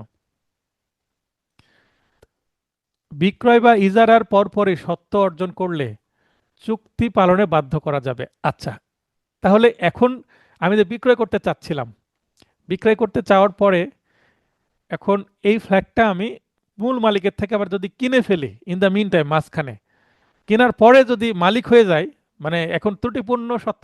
আচ্ছা, আলোচনা করছিলাম ধারা 18, বলছিলাম যে ফ্ল্যাট বিক্রয়ের বিষয়ে। তো এই ফ্ল্যাটে আমি ভাড়া আছি, এই ভাড়া থাকা অবস্থায় যদি আমি ফ্ল্যাটটা অন্য কারো কাছে বিক্রয়ের জন্য যদি চুক্তিবদ্ধ হই, তাহলে ব্যাপারটা প্রতারণার মতন হয়ে গেল। এখন ইন দ্য মিন টাইম মাঝখানে এই ফ্ল্যাটটা আমি যদি প্রকৃত মালিকের কাছ থেকে যদি আবার কিনে নিই, কিনে নিলে কিন্তু আবার এই চুক্তিটা প্রবল করা সম্ভব, কারণ কিনে নিলে কিন্তু আমি আর ত্রুটিপূর্ণ সত্য সম্পন্ন ব্যক্তি হচ্ছি না। তার মানে আমার যে টাইটেল বা আমার যে ওনারশিপ সেটা কিন্তু পারফেক্ট হয়ে যাচ্ছে, ইমপারফেক্ট আর থাকছে না। তাহলে এই যে ইমপারফেক্ট টাইটেল যদি পারফেক্ট হয়ে যায়, আমি যদি প্রকৃত মালিকের কাছ থেকে কিনে ফেলি, তাহলে কিন্তু এটা আবার ফার্দার কারো কাছে বিক্রয় করতে আমার আর প্রবলেম নাই। আশা করি বিষয়টা বুঝতে পেরেছেন। কিন্তু আমি যদি না কিনি, তাহলে কিন্তু প্রবলেম। সত্ত্ব বৈধ করার জন্য অন্যান্য ব্যক্তিদের সম্মতি প্রয়োজন হলে সম্মতি সংগ্রহে বাধ্য করা যাবে।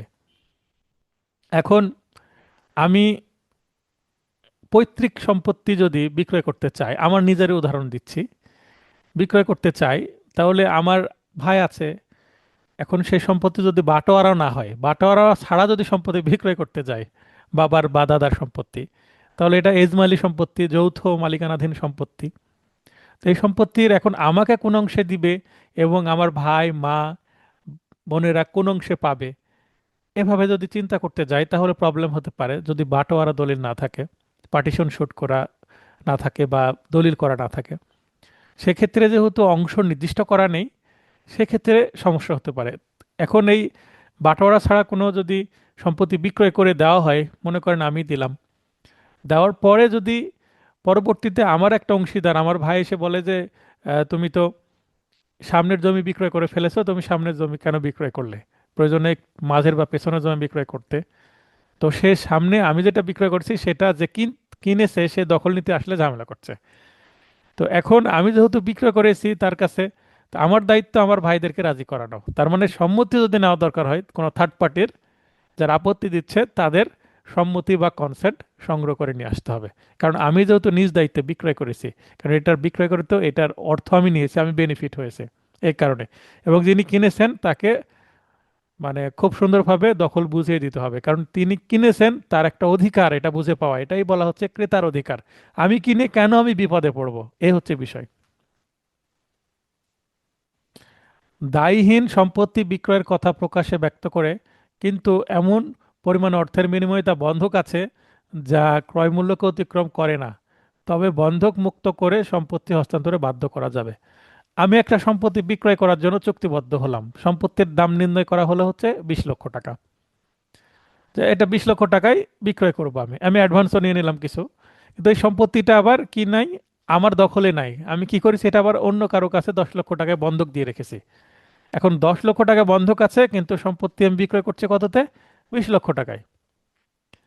তাহলে আমি যদি বিক্রয় করেই দিই, তাহলে সে যদি দখল নিতে যায় যার কাছে বিক্রয় করলাম, সে তো দখল নিতে পারবে না, কারণ এটা তৃতীয় কোনো ব্যক্তির কাছে বন্ধক আছে। তৃতীয় ব্যক্তি তখনই বলবে যে আমার বন্ধকের মেয়াদ শেষ হোক, শেষ হওয়ার পরে আমার যে 10 লক্ষ টাকা সেটা আমাকে দাও, তাহলে আমি দখল ছাড়বো। একেবারে খুব সহজ বাস্তব উদাহরণ দিচ্ছি। তো মেয়াদ শেষে তিনি 10 লক্ষ টাকা পাবেন এবং বাকি 10 লক্ষ টাকা আমি পাবো, কারণ আমি সম্পত্তির প্রকৃত মালিক। 20 লক্ষ টাকা বিক্রয়ের কথা ছিল, 10 লক্ষ টাকা বন্ধক আছে, 10 লক্ষ টাকা তো চলে যাবে যে বন্ধক নিয়ে আসছিল তার কাছে। কেউ বুঝতে না পারলে প্রশ্ন করবেন, হাত উত্তোলন করবেন। ত্রুটিপূর্ণ সত্ত্বের জন্য বিক্রেতার মোকদ্দমা খারিজ হলে তবে বিবাদের যিনি ক্রেতা অর্থাৎ কিনতে চেয়েছিলেন জমাকৃত অর্থ মোকদ্দমার খরচ সুদ সহ ফেরত দিতে হবে। এখন আমি যে সম্পত্তি বিক্রয় করতে চাইলাম, ফ্ল্যাটের আবার উদাহরণে আসি, আলটিমেটলি মালিক আমার কাছে আর ফ্ল্যাট বিক্রয় করলো না, মালিক আমাকে ফ্ল্যাট বিক্রয় করবে বলে মালিকের থেকে হয়তো আমি 50 লক্ষ টাকায় কিনতে চাচ্ছি, আবার এই ফ্ল্যাটটা আমি অন্য কারো কাছে 60 লক্ষ টাকায় বিক্রয় করতে চাচ্ছি। তার মানে মাঝখানে আমি 10 লক্ষ টাকা লাভের একটা আশায় আমি এই ডিলটা করতে যাচ্ছিলাম। তাহলে আমাকে দুইটা ডিল করতে হচ্ছে, একটা আমাকে কিনতে হচ্ছে মালিকের কাছ থেকে, আবার এটা বিক্রয় করতে হচ্ছে আরেকজনের কাছে একটু বেশি প্রাইজে। এখন মালিক আর বিক্রয় করবেন না, তাহলে তো আমি আর বিক্রয় করতে পারবো না। তখন কি হবে, আমি যে তার কাছ থেকে মনে করেন 10 লক্ষ টাকা অ্যাডভান্স নিয়েছিলাম, সেই 10 লক্ষ টাকাও আমাকে ফেরত দিতে হবে এবং তাকে আমাকে কিছু ইন্টারেস্ট দিতে হবে এবং মামলা করার যে খরচ সেটাও ফেরত দিতে হবে। কারণ আলটিমেটলি এই ফ্ল্যাটটা আমি তার কাছে হস্তান্তর করতে পারছি না, সে যদি আমার বিরুদ্ধে মামলা করে আমি ফ্ল্যাটও দিতে পারবো না, আমাকে ওই 10 লক্ষ টাকাও ফেরত দিতে হবে এবং আরও কিছু জরিমানাও আমাকে গুনতে হবে। কারণ কেন আমি একটা অনিশ্চিত ডিলের মধ্যে গেলাম, যে ডিলটা আলাদা আর একটা ডিলের উপরে নির্ভর করছে। আমি কিনতে পারলে তো বিক্রয় করতে পারবো। তাহলে আমার উচিত আগে ফ্ল্যাটটা কিনে আমাকে প্রকৃত মালিক হওয়া, পারফেক্ট টাইটেল পাওয়া, ইমপারফেক্ট অবস্থায় না যে টাইটেলটা ঝুলিয়ে আছে, এই ধরনের টাইটেলের মূল্য কম, মানে এটা ভবিষ্যৎ অনিশ্চিত, এই ধরনের টাইটেল বা মালিকানাধীন সম্পত্তি বিক্রয় করার ডিল করা উচিত নয়।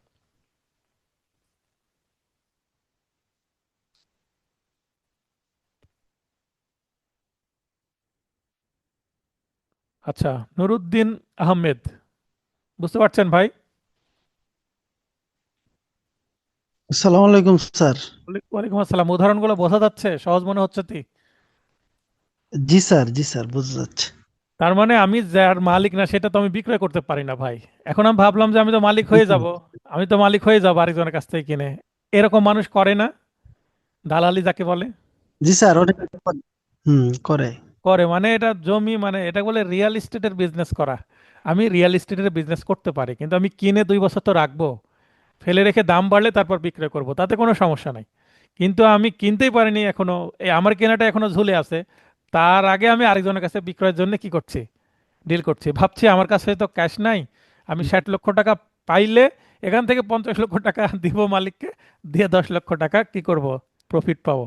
তা আমার যদি মানে হ্যান্ড ক্যাশ না থাকে, আমার যদি নেওয়ার ক্যাপাসিটি না থাকে, তাহলে আমার তো এই ব্যবসা করার দরকার নাই, যেটা দালালি হবে। এটা ধর্মমতেও হারাম, আবার বাস্তবসম্মতও নয়। এটা রিস্কি একটা বিজনেস, মান সম্মানও চলে যাবে, ঋণ খেলাপের মতন, জি স্যার। তাই না? জি স্যার। অনেক প্রার্থীর ঋণ খেলাপির কারণে আর টিকিট পাচ্ছে না, তাই না? মানে মনোনয়ন জি বাতিল স্যার। হয়ে যাচ্ছে। তো দেখেন কি অবস্থা। এবং এই যে মনোনয়ন বাতিল হয়ে যাচ্ছে ঋণ খেলাপির কারণে, এই দুর্নামের ফল কিন্তু ওই সংশ্লিষ্ট দলকে ভোগাবে, ভোগাবে না? দুর্নাম হচ্ছে না? জি স্যার, সেটাই তো হচ্ছে। এখন এখন মানুষ ওই মেইন স্ট্রিম সংবাদপত্র যেগুলো, মানে বড় বড় সংবাদপত্র, সংবাদপত্র তো কাগজের থেকে এখন মানুষ ওই ফেসবুক আর ইউটিউবে বেশি দেখে, তাই না? জি স্যার, এখন আবার অনলাইনে তো ওয়েবসাইটেও বেশি বেশি করে। দেখে, ওয়েবসাইটে কিন্তু চলে আসছে সবকিছুই। টিভি চ্যানেলগুলোরও ওয়েবসাইট আছে, ইউটিউব আছে, ফেসবুক আছে। আবার ওই যেগুলো প্রিন্ট মিডিয়া, মানে পেপার, নিউজ পেপার, সেগুলোরও কিন্তু ওয়েবসাইট আছে, ইউটিউব আছে, তারপর ফেসবুক আছে। তো এই এখন মানুষ ওই ফেসবুক, তো সবাই মোটামুটি, বাংলাদেশে কিন্তু ফেসবুক ব্যবহারের হার অন্যান্য দেশের থেকে বেশি। বাংলাদেশে আমরা গরিব দেশ হতে পারে, ফেসবুক সবাই ব্যবহার করি, অনেক ব্যবহার করি, যারা শিক্ষিত, একটু সামর্থ্য আছে, সবাই ফেসবুক ব্যবহার করে। শিক্ষিত না হলেও মানুষ ফেসবুক ব্যবহার করে।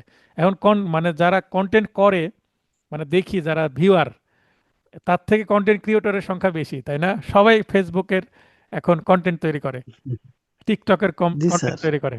তো এই ফেসবুকের কল্যাণে আপনি বেশ কিছু অথেন্টিক তথ্য পাবেন। অনেক মিডিয়া হয়তো বা কারো পক্ষে নিউজ করতে পারে, কিন্তু আপনি যেগুলো আমরা ভিডিও ফুটেজ পাচ্ছি, যে একটা ভিডিও হতে একটা ঝামেলা হচ্ছে, এটা হুবহু ভিডিও করে আমরা কি চলে আসছে আমাদের সামনে। তাহলে যে ভিডিওগুলো একটা সাধারণ মানুষ করছে, এই ভিডিও কি একটা র ম্যাটেরিয়াল, মানে এই সংবাদের মধ্যে কোনো ভেজাল নাই, তাই না? রং চড়ানো হয়নি, যা হচ্ছে তাই আমরা দেখতে পাচ্ছি। এটা তো সাধারণ জনগণ বোঝে, তাই না? জি স্যার, তাই তো। তো এই কারণেই এখন কেউ যদি চাপাবাজি করে, ধান্দাবাজি করে, ওই ধান্দাবাজির আর বক্তব্য মানুষ শুনবে না, এরকম না? তার মানে হুম, আপনি জি স্যার। এমপি হিসেবে পাশ করতে চাইলে আপনাকে সৎ হতে হবে এবং সত্য কথা বলে নির্বাচন করতে হবে। আর ওই আহ, বাস্তবে যে ওই যে হাজার হাজার লোকের সামনে বক্তব্য দিয়ে আর ভোট টানা খুব একটা সম্ভব না, বাস্তবসম্মত না। এখন মানুষ তো খুব একটা এখন তো স্যার, স্যার বাস্তবে অনেক লোকজন সচেতন হয়েছে একটু বেশি সচেতন হয়ে গেছে। আগের থেকে। তো জি স্যার। তো এই কথা এই কারণে বলছি যে আমার যদি যে জিনিসটা আমি না, আমার জিনিস না, আমি সেটা বিক্রয়ের জন্য কেন ধান্দাবাজি করব, দালালি করব? তো এই দালালির সাথে কিন্তু একটু এটাই। মানে সংশ্লিষ্ট, যেহেতু নিউজ দেখছি তো মাথায় আসছে, তো কিছু কিছু জিনিস ইন্টারেস্টিং লাগছে, আমি শেয়ার করছি কিছু ফেসবুকে।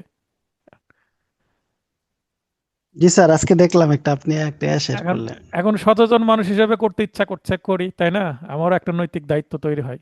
আমি একজন অ্যাডভোকেট, না জি স্যার, ঠিক সচেতন আছে। মানুষ, যেটা সত্য মনে হচ্ছে না, যেটা মনে করছি, কারণ সত্য মিথ্যা বোঝার মতো তো যথেষ্ট অ্যাবিলিটি হয়েছে, অনেকদিন প্র্যাকটিস করছি হ্যাঁ, হ্যাঁ, মোটামুটি, সে- এবং বুঝি তো। কন্টেন্ট যেহেতু আমিও তৈরি করি, কোনটা ফেক কোনটা অরিজিনাল এটা বোঝা যায়, এবং কোনটা কাজে লাগবে, কোনটা আপ টু ডেট, কোনটা আধুনিক, কোনটা ব্যাকডেটেড, সেগুলো বুঝি। তো কোনটাতে জনগণ কাজে লাগবে, মোট কথা হচ্ছে আমরা শান্তিতে থাকতে চাই। আমি তো আর চাঁদাবাজি করে, আমার পেশা আমার চাঁদাবাজি করা না, আমি মানুষকে সেবা দিই, শিক্ষকতা করছি আপনাদের জন্য, কোর্টে প্র্যাকটিস করছি। তো আমার তো আর জি চাঁদাবাজি স্যার। করা লাগে আচ্ছা। না, তাহলে আমাকে কেন পলিটিক্স করতে হবে, তাই না? আমার পলিটিক্স করার দরকার নেই, আমার নির্দিষ্ট পেশা হুম, আছে। এখন আমি যেগুলো করছি মানুষকে সচেতন করার জন্য, যেন দেশের ভালো হয়, পরিবেশটা ভালো হয়। সবাই চায় একটা শান্তিপূর্ণ দেশে থাকার জন্য। অনেকে দেশের বাইরে যে সেটেল হচ্ছে, কারণ দেশে বসবাসের পরিবেশ নাই। তো বসবাসের পরিবেশ যদি হয়, তাহলে আমি তো আর কখনো চিন্তা করবো না যে দেশের বাইরে চলে যাব, তাই না? জি স্যার, ভালো থাকলেই তো স্যার দেশ ভালো, হইলে তো জনগণ ভালো, সবাই তো ভালো কারণ থাকতে যে পারে। দেশে জন্মগ্রহণ করেছি, দেশের প্রতি তো একটা টান থাকবেই, দেশপ্রেম, মানে দেশের তা আলো বাতাস অবশ্যই। শৈশব যেখানে কাটিয়েছি, সে পৃথিবীর যেখানেই যায় না কেন, হ্যাঁ, পৃথিবীর যেখানে যত ভালো দেশে যায় না কেন, যত সুখেই থাকি না কেন, দেশের কথা তো মনে পড়বেই, নস্টালজিয়া কাজ তো জি করবেই, স্যার। তাই না? হুম।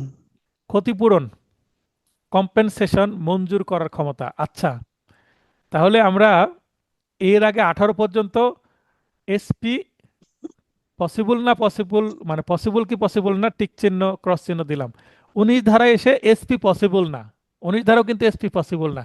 এসপি যেহেতু পসিবল না, মানে চুক্তি প্রবল করা সম্ভব না, সম্ভব না বলে হয়তোবা এর বিকল্প হিসাবে ক্ষতিপূরণ দিবে। আবার কিছু কিছু ক্ষেত্রে চুক্তি প্রবলের পাশাপাশি অতিরিক্ত হিসাবেও ক্ষতিপূরণ পাওয়া যেতে পারে। তাই 19 ধারাতে বেসিক্যালি সম্ভব না হলে ক্ষতিপূরণ দিবে, আবার সম্ভব হলেও এর পাশাপাশি কিছু ক্ষতিপূরণ দিতে পারে। তার মানে 19 ধারায় মূলত ক্ষতিপূরণ কখন পাওয়া যাবে বা ক্ষতিপূরণ পাওয়ার উপায়টা কি, কোন ক্ষেত্রে দেওয়া হবে, এটাই আলোচনা করা হয়। চুক্তির কার্য সম্পাদনের এর অতিরিক্ত বা পরিপূরক হিসাবে ক্ষতিপূরণ দাবি করা যায়। তাহলে অতিরিক্ত বলতে মানে আমি চুক্তির কার্য সম্পাদনও পেলাম, মানে ডিক্রিও পেলাম। আমি একটা চুক্তি অপরপক্ষ ভঙ্গ করছে, সে চুক্তি প্রবলের মামলা করলাম, চুক্তি প্রবলের মামলায় যেটা প্রার্থনা করেছি সেই অনুসারে ডিক্রি পেয়েছি, তার মানে অপরপক্ষ এবার চুক্তি পালনে বাধ্য হয়ে গেল। এখন আমাকে মামলা করতে হলো কেন?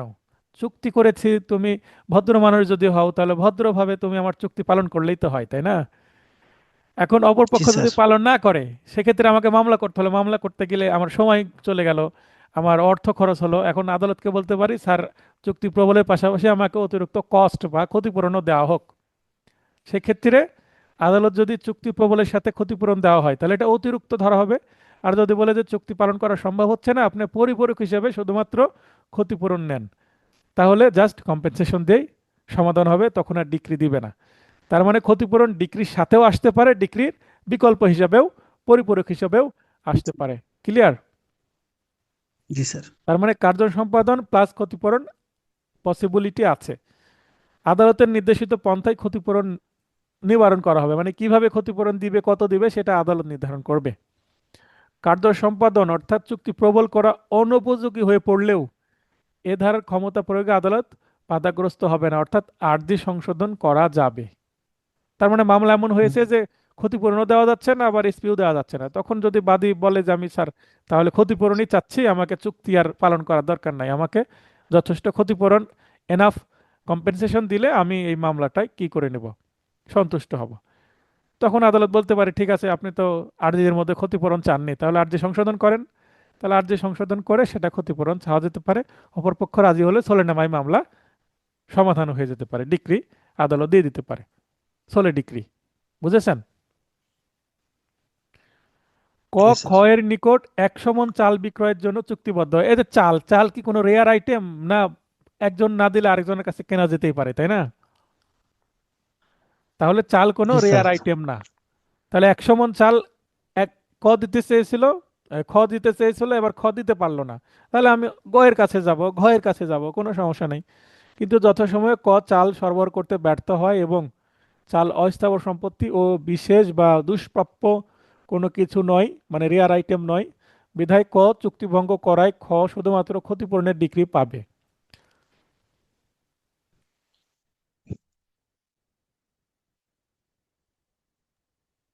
তার মানে এখানে বাদী হবে হচ্ছে খ, মানে যে, আর বিবাদী হবে ক, মানে ক হচ্ছে এখানে ডিলার, বড় ডিলার, তার মানে হুম।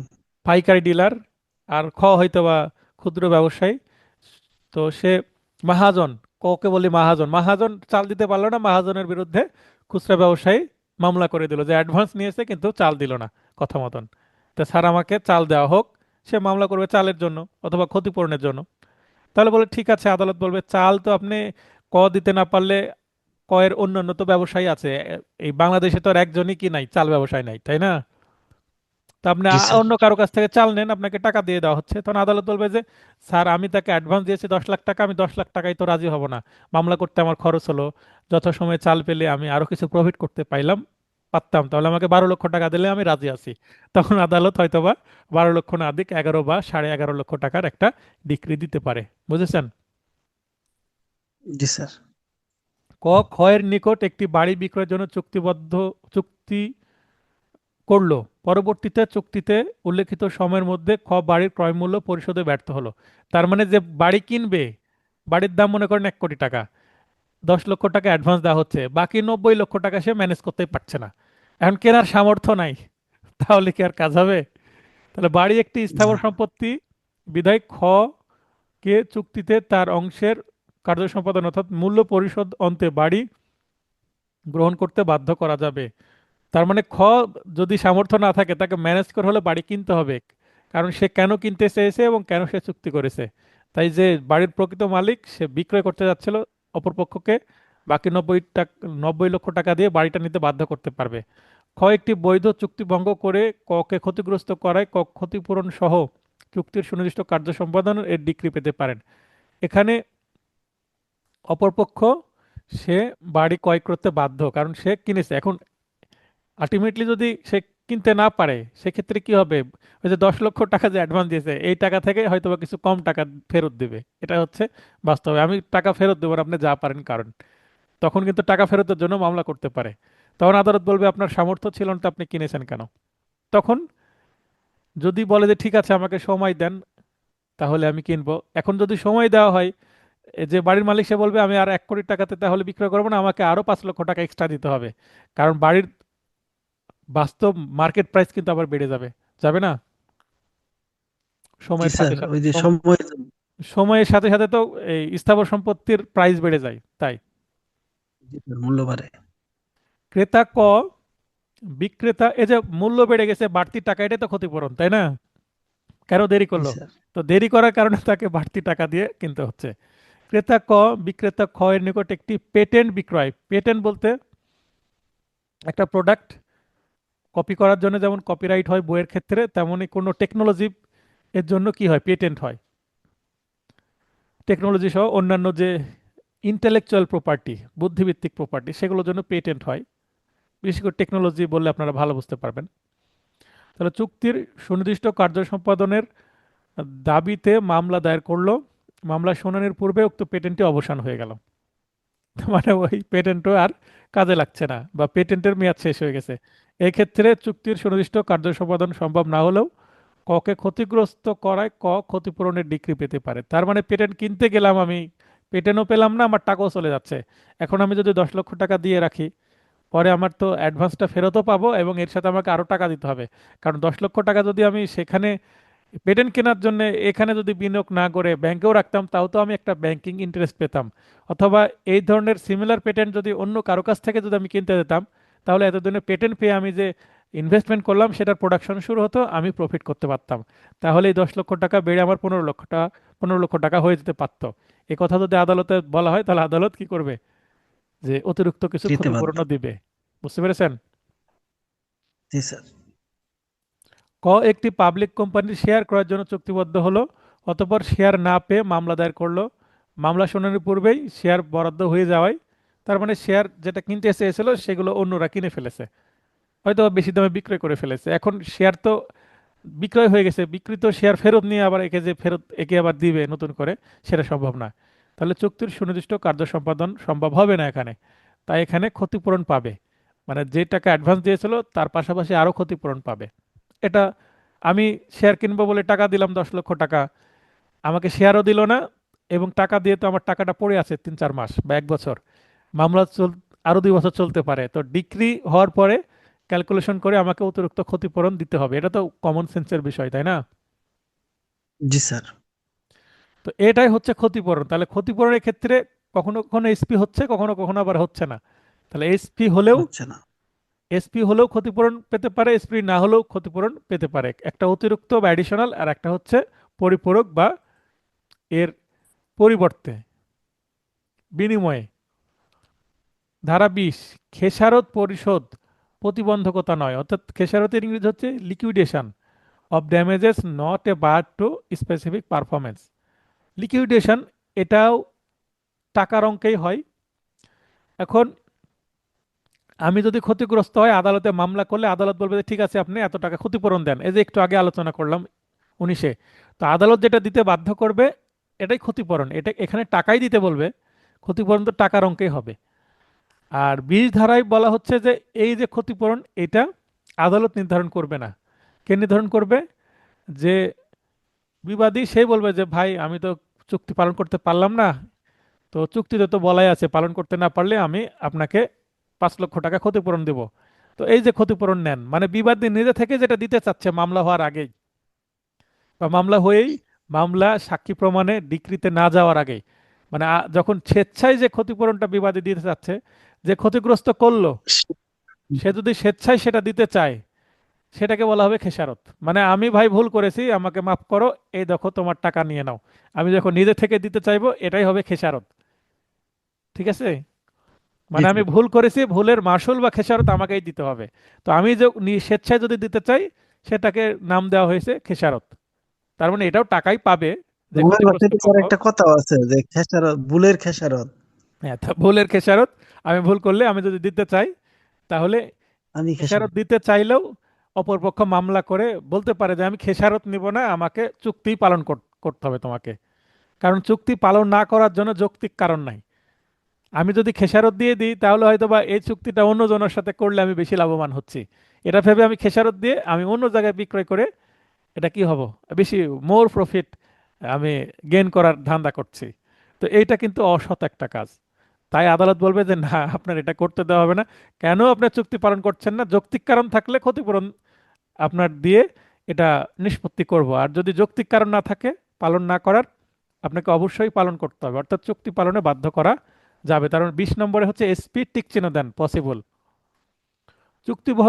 চুক্তি ভঙ্গের জন্য নির্দিষ্ট অঙ্কের অর্থ অর্থাৎ খেসারত প্রদানের কথা চুক্তিতে উল্লেখ থাকলেও, চুক্তিতে বলাই আছে যে চুক্তি পালন না করলে এই পক্ষ অপর পক্ষকে এত টাকা দিবে, এবং চুক্তি জি স্যার। ভঙ্গকারী অর্থটি খেসারত হিসেবে ক্ষতিগ্রস্ত পক্ষকে প্রদানে ইচ্ছুক হলেও চুক্তির সুনির্দিষ্ট কার্য সম্পাদন করা যাবে। অর্থাৎ চুক্তিতে বলা আছে যে এই রকম পরিস্থিতির সৃষ্টি হলে এবং এই ক্ষেত্রে চুক্তি পালন করা না গেলে, মনে করেন যে এক ব্যবসায়ী গরুর ব্যবসা করে, তার খামার আছে, গরুর কি আছে, খামার আছে, হয়তো গাভীর খামার আছে। এখন প্রাণ কোম্পানি কি নাই, দুধ নাই, আমরা অ্যাড দেখছি। তো প্রাণ কোম্পানি মনে করেন ওই খামারের কাছে একটা চুক্তি করেছে যে এই 1 বছরে আপনার দুধ প্রতিদিন আমাকে কত দিবেন, 100 লিটার করে দুধ দিবেন। প্রাণ কোম্পানির সাথে মনে করেন মিস্টার রহিমের একটা এগ্রিমেন্ট হলো, একটা কন্ট্রাক্ট হলো, চুক্তি হলো, যে প্রতিদিন 100 লিটার করে দুধ রহিম কাকে দিবে, প্রাণ কোম্পানির একটা শাখাকে দিবে। ঠিক আছে? এখন রহিম জি স্যার। যে টাকাতে মনে করেন পার লিটার সে হয়তোবা 60 টাকা করে ডিল করেছে প্রাণ কোম্পানির সাথে, করার পরে 2 মাস দেওয়ার পরে দুধের দাম হঠাৎ বেড়ে গেছে, বেড়ে দুধের দাম 100 টাকা হয়ে গেছে। এখন 60 টাকার দুধ যখন 100 টাকা হচ্ছে, এখন অন্য কোম্পানি তার কাছে আসছে যে ভাই প্রাণ কোম্পানিকে না দিয়ে আমাকে দাও, আমি ড্যানিশ কোম্পানি, ঠিক আছে, তো আমাকে দাও, আমি তোমাকে 90 টাকা করে দিব। এখন 60 টাকা, 90 টাকা, বা অন্য কোম্পানি হয়তো আসতে পারে ভাই আমি 100 টাকা দিব। তাহলে তার মধ্যে লোভ হতে পারে কিনা যে না, প্রাণ কোম্পানির সাথে আমি চুক্তি পালন না করে টাকাটাকে দিই। কারণ অন্য কোম্পানি। প্রাণ কোম্পানি যে অ্যাডভান্স দিয়েছিল সেটা যদি পরিশোধ হয়ে থাকে তো থাকলো, না হলে হয়তো বা লেখা থাকবে আপনি যদি দিতে না পারেন তাহলে এই যে অ্যাডভান্স আপনি নিলেন, হয়তো অ্যাডভান্স নিয়েছে প্রাণ কোম্পানি, মনে করেন তাকে 10 লক্ষ টাকা অ্যাডভান্স দিয়েছে, দশ 2 লক্ষ টাকা অ্যাডভান্স দিয়েছে বললাম। 2 লক্ষ টাকা যে অ্যাডভান্স দিয়েছে, 2 লক্ষ টাকার হয়তো বা 2 মাসের দুধ দিয়েছে, আমি ক্যালকুলেশন করছি না, মনে করেন 1 লক্ষ টাকা দুধ দিয়েছে। এখন চুক্তিতে বলা আছে যে চুক্তি পালন ক্ষেত্রে কোনো কারণে যদি দুধের প্রোডাকশন বন্ধ হয়ে যায় এবং রহিম দুধ দিতে যদি ব্যর্থ হয়, প্রাকৃতিক কারণে গাভী মারা যেতে পারে, অসুস্থতার কারণে মারা মানে দুধ নাও দিতে পারে, তার মানে দুধটা হঠাৎ বন্ধ হয়ে যেতেও পারে, তো তাই না, 100 লিটার প্রোডাকশন বন্ধ হয়ে যেতে পারে না কোনো কারণে, জি স্যার, জি প্রাকৃতিক স্যার, হয়ে যেতে দুর্যোগ পারে। আসতে পারে। তো মনে করেন দুধ যদি বন্ধ হয়ে যায়, এই ধরনের একটা শর্ত দেওয়া আছে, সেক্ষেত্রে এই যে পরিমাণ টাকা অ্যাডভান্স দেওয়া হয়েছে, যে টাকাটা অপরিশোধিত থাকবে সেই টাকাটা ফেরত দিবে কে, রহিম, কাকে, প্রাণ কোম্পানিকে, কিন্তু দুধের প্রোডাকশন কিন্তু বন্ধ হয়নি। তার মানে শর্তে যেটা বলা আছে সেটা আসলে ক্ষতিপূরণ দিয়ে সমাধান না। এখন বলে যে না, আপনি আপনার 1 লক্ষ টাকা নিয়ে নেন, আমি আপনাকে আর দুধ দিব না। প্রাণ কোম্পানি বলবো আপনার তো দুধ হচ্ছে, শর্তে লেখা আছে দুধ যদি না হয় তাহলে আমরা নিব না, আপনি অন্য জায়গায় বেশি দামে বিক্রয় করবেন। তাই যেহেতু 1 বছরের চুক্তি হয়েছে, 1 বছর ওই 60 60 টাকা করে কেজি আমাকে দিতে হবে। ক্লিয়ার হলো বিষয়টা, যে কেন জি খেসারত স্যার, জি স্যার। আপনার এটা পড়ে এই যে প্রাণ কোম্পানির এবং মিস্টার রহিমের যে দুধের উদাহরণ দিলাম, এখান থেকে আপনার ক্লিয়ার হবে যে খেসারত দিতে চাইলেও কেন আদালত বলবে যে না দিতেই হবে। কারণ রহিমের গাভীর দুধ হচ্ছে কিন্তু রহিম দিচ্ছে না, তার মানে রহিমের অসৎ উদ্দেশ্য আছে। তাহলে বিবাদীর নিজ থেকে স্বেচ্ছায় বাদীকে ক্ষতিপূরণ প্রদান করতে প্রস্তাব দিলেও, মানে দিলে সেটা খেসারত হবে, এবং দিতে চাইলেও আদালত বলবে যে না, টাকা ফেরত দিলে হবে না, আপনাকে দুধই দিতে হবে। ক্লিয়ার হলো বিষয়টা? যুক্তি তো পেলেন এবার, তাই না? জি স্যার, জি স্যার। এটা হচ্ছে কোম্পানির সাথে ন্যায় বিচার হলো। নাহলে কোম্পানি তো ক্ষতিগ্রস্ত হবে, প্রোডাকশন ক্ষতিগ্রস্ত হবে না। এক জায়গা থেকে 100 লিটার করে দুধ আসছিল, তাহলে হঠাৎ যদি দুধ বন্ধ হয়ে যায়, প্রোডাকশন মানে একটা কোম্পানির প্রোডাকশন বা কাঁচামাল না আসলে ওই মেশিন বন্ধ থাকবে, তারপরে কর্মচারীরা কাজ পাবে না, সমস্যার সৃষ্টি হবে। এই কারণে এগুলো তৈরি করা হয়েছে। এটা কোম্পানির সাথে হতে পারে, ব্যক্তি টু ব্যক্তি হতে পারে। খ, ক এর নিকট হতে ক এর দখলীয় গ এর অধীনস্থ একটি সম্পত্তি ইজারা গ্রহণ অনুমোদন বিষয়ে চুক্তিবদ্ধ হলো। মনে করেন 3 ব্যক্তি আছে। এখন একজন বলছে যে ভাই, আমি ওই যে ওই ব্যক্তির যে সম্পত্তি এটা তোমাকে লিজ নিয়ে দিব, অনেকটা দালালের মতোই। তো লিজ নিয়ে দিতে গিয়ে একজনের কি লাগবে? অনুমোদন লাগবে। তো সে দেখছে যে আমি এর কাছে যদি দিই তাহলে আমি কম লাভবান হচ্ছে। হঠাৎ নতুন আরেকটা পার্টি আসছে, বলছে তুমি ওকে না দিয়ে আমাকে দাও, তোমাকে আমি বেশি কি দিব, লাভ দিব। এখন আমার মত চেঞ্জ হয়ে গেল। আমি যাকে প্রথমে দিতে চেয়েছিলাম তাকে বলেছিলাম যদি আমি দিতে না পারি তোমাকে 10,000 টাকা খেসারত দেবো, এটা চুক্তিতে লিখে আছে। কিন্তু যদি সম্ভব না হয়, চুক্তিতে অবশ্যই যদি দেওয়া সম্ভব না হয় তাহলে আমি 10,000 টাকা ফেরত দেবো, এই ধরনের ল্যাঙ্গুয়েজ লেখা থাকার কথা। এখন আমি ইচ্ছাকৃতভাবে যদি না দিয়ে, একে না দিয়ে আরেকজনকে দিই, তার মানে আমার দেওয়া পসিবল, সেক্ষেত্রে আমি দিচ্ছি না, তার মানে আমার এখানে অসৎ উদ্দেশ্য আছে। তাই খেসারত 10,000 টাকা ফেরত দিতে চাইলেও আদালত বলবে যে না, খেসারত দিলে হবে না, আপনি যেটা করার কথা ছিল সেটাই করে দেন, কাজ করেন, টাকা না। ক্লিয়ার হলো বিষয়? জি স্যার। 21, যে সকল চুক্তি প্রবল বা চুক্তি সুনির্দিষ্ট কার্য সম্পাদন বা চুক্তি বাস্তবায়ন বা চুক্তি বলবৎকরণ যোগ্য নয় 8টি ক্ষেত্রে। আমরা 12 ধারায় দেখলাম যে চুক্তি প্রবল করা যাবে 4টি ক্ষেত্রে, আর 21 ধারায় দেখছি চুক্তি প্রবল করা যাবে না, এর বিপরীত অর্থাৎ ডাবল, 8টি ক্ষেত্রে। দেখেন 21-এর মধ্যে 12 লুকিয়ে আছে। কিভাবে? 1 আর 2 যদি আমরা এককের জায়গায় দশক, দশকের জায়গায় একক, মানে স্থান পরিবর্তন করে দিই, 1কে আগে 2কে পরে করে দিই, তাহলে 12 হয়ে যায় না? জি স্যার। তার মানে 21 আর 12-র মধ্যে চেহারাগত মিল আছে। আয়নাতে দেখলে 21 অনেকটা 12-র মতোই দেখাবে। তো ওইটাতে 4টি ক্ষেত্রে, আর 8টি ক্ষেত্রে বলা হচ্ছে যে চুক্তি প্রবল সম্ভব না। চুক্তি প্রবল সম্ভব না হলে ক্ষতিপূরণ দিয়ে সমাধান করতে হবে, তাই না? ক, কতে বলা হচ্ছে জি স্যার। আর্থিক ক্ষতিপূরণের দ্বারা প্রতিকারযোগ্য, অর্থাৎ আর্থিক ক্ষতিপূরণ যথেষ্ট হয় বা আর্থিক ক্ষতিপূরণ পর্যাপ্ত হয়। এর আগে 12-তে আমরা দেখেছিলাম যে আর্থিক ক্ষতিপূরণ পর্যাপ্ত নয়, তার মানে ওখানে নয় ছিল আর এখানে হয়, তার মানে বিপরীত না? হ্যাঁ, তাহলে 12 ধারায় জি স্যার, যেটা হয় না, বিপরীত। 12 ধারায় যেটা বলছে হয় না, এখানে আর্থিক 21 ক্ষতিপূরণ দ্বারাই হয়। যদি দেওয়া যায়, তাহলে 21 ধারায় বলছে যে ভাই চুক্তি পালনের দরকার নাই, তুমি টাকা নিয়ে বিদায় হও। ওই যে এর আগে চাল ক্রয়ের যে চুক্তির কথা বললাম, ওইটাও এখানে উদাহরণ হিসেবে আসবে।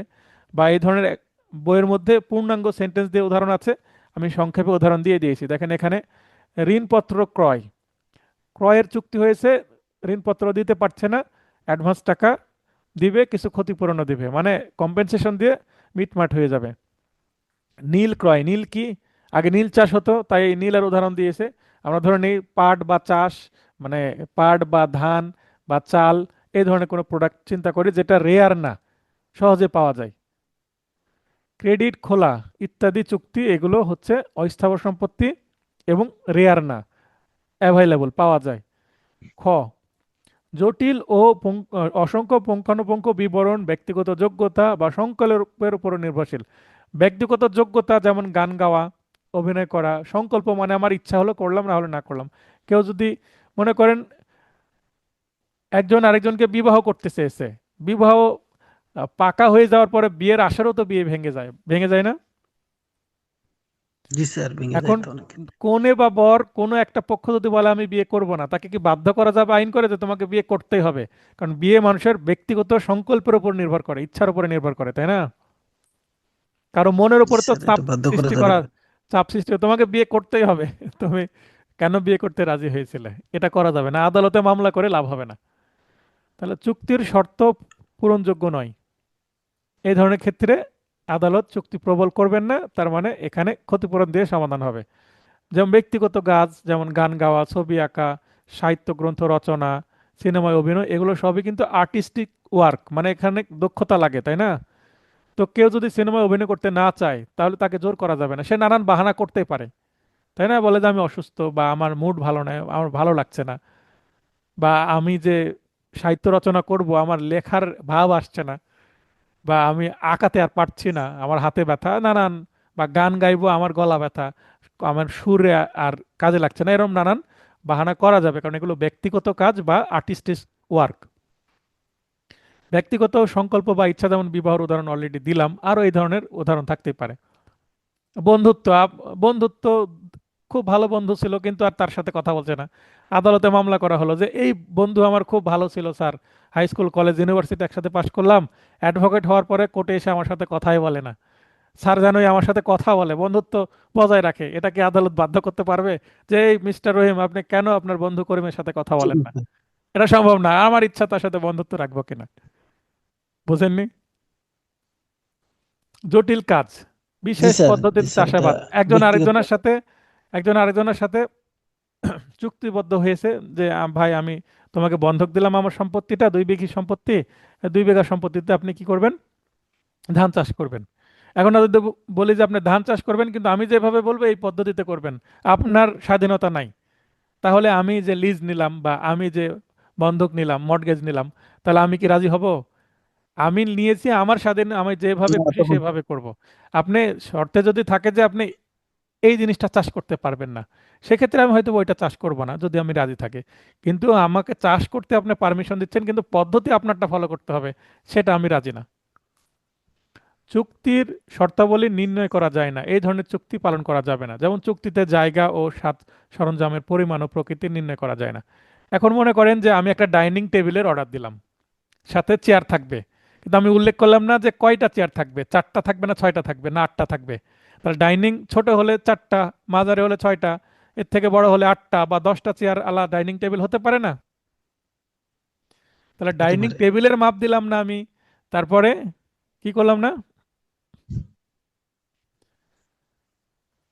চেয়ারের সংখ্যা বলা হলো। চেয়ারের সংখ্যা বললাম না, তাহলে এটা তো পরবর্তীতে যে মানে ওই কার্পেন্টার, মানে ফার্নিচার যে তৈরি করে সে তো কম দেওয়ার চেষ্টা করবে, আর আমি বেশি নেওয়ার চেষ্টা করব, কনফিউশন তৈরি হবে তখন।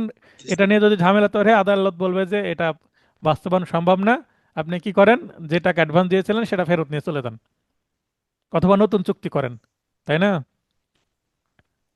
আবার মনে করেন একটা জমি বিক্রয় হচ্ছে কিন্তু জমিতে দাগ নাম্বার উল্লেখ নাই, খতিয়ান নাম্বার উল্লেখ আছে, দাগ নাম্বার উল্লেখ নাই, বা দাগ নাম্বার উল্লেখ থাকলেও সেটা নকশা তৈরি করা নাই, তাহলে এটা অনেক সময় বাস্তবে জমি দখল নিতে গিয়ে যদি বলে যে রাস্তার ধারেটা তো আমি বিক্রয় করতে চাইনি, ওই নিচে ডোবা যে সম্পত্তি আছে পেছনে, ওইটা আমি বিক্রয় করতে চেয়েছি, ক্রেতা বলবে না সামনেরটা রাস্তার ধারেরটা আমি নিব, তাহলে ঝামেলা তৈরি হবে না, দাগ নাম্বার উল্লেখ করা না থাকলে, নকশা না থাকলে, মানে নির্দিষ্ট করা না থাকলে সমস্যা। চুক্তির, নির্দিষ্ট করে রাখতে হবে আর কি। হ্যাঁ, চুক্তি প্রকৃতির কারণেই বাতিলযোগ্য, যেমন চুক্তিতে অংশীদারি ব্যবসার সময়কাল উল্লেখ নেই, বলছে ব্যবসা করবে কিন্তু কত বছর ধরে চলবে সেটা বলা নাই।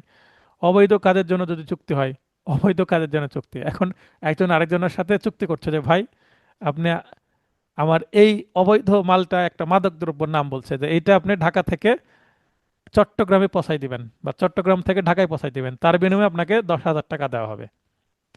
এখন 10,000 টাকা নিয়ে সে ভেগে গেছে, আদালতে মামলা করতে পারবে, ইওর অনার এই গাঁজা সে বহন করার জন্য 10,000 টাকা নিয়েছে কিন্তু বহন করছে না, এটা সম্ভব? কারণ সেটা না স্যার, অবৈধ এটা তো কাজের চুক্তি, বাতিলযোগ্য। বাতিলযোগ্য চুক্তি, যে চুক্তি বাস্তবসম্মত নয়। এখন বলে দেওয়া হলো একজনের সাথে চুক্তি করছি যেটা বাস্তবসম্মত নয়। এখন যদি বলি যে এমন একটা চুক্তি যে সেটা বাস্তবসম্মত নয়, এরকম হতে পারে যে আমি একজনের সাথে চুক্তি করছি যে আমার একটা মেয়েকে পছন্দ, তো এই মেয়ের সাথে যদি আমার বিয়ে করাই দিতে পারেন তাহলে আমি এত টাকা দিব। কার সাথে চুক্তি করছি? ঘটকের সাথে। কিন্তু ঘটক মেয়ের পরিবার বা মেয়েকে রাজি করতে পারলো না। এখন আমি ঘটকের বিরুদ্ধে মামলা করব যে আমার থেকে 10,000 টাকা নিয়েছে অ্যাডভান্স, কিন্তু ওই মেয়ের সাথে বিয়ের ব্যবস্থা করে দিতে পারেনি। কারণ এটা তো বাস্তবসম্মত না, তাই না? আরো অনেক কিছু থাকতে পারে, যে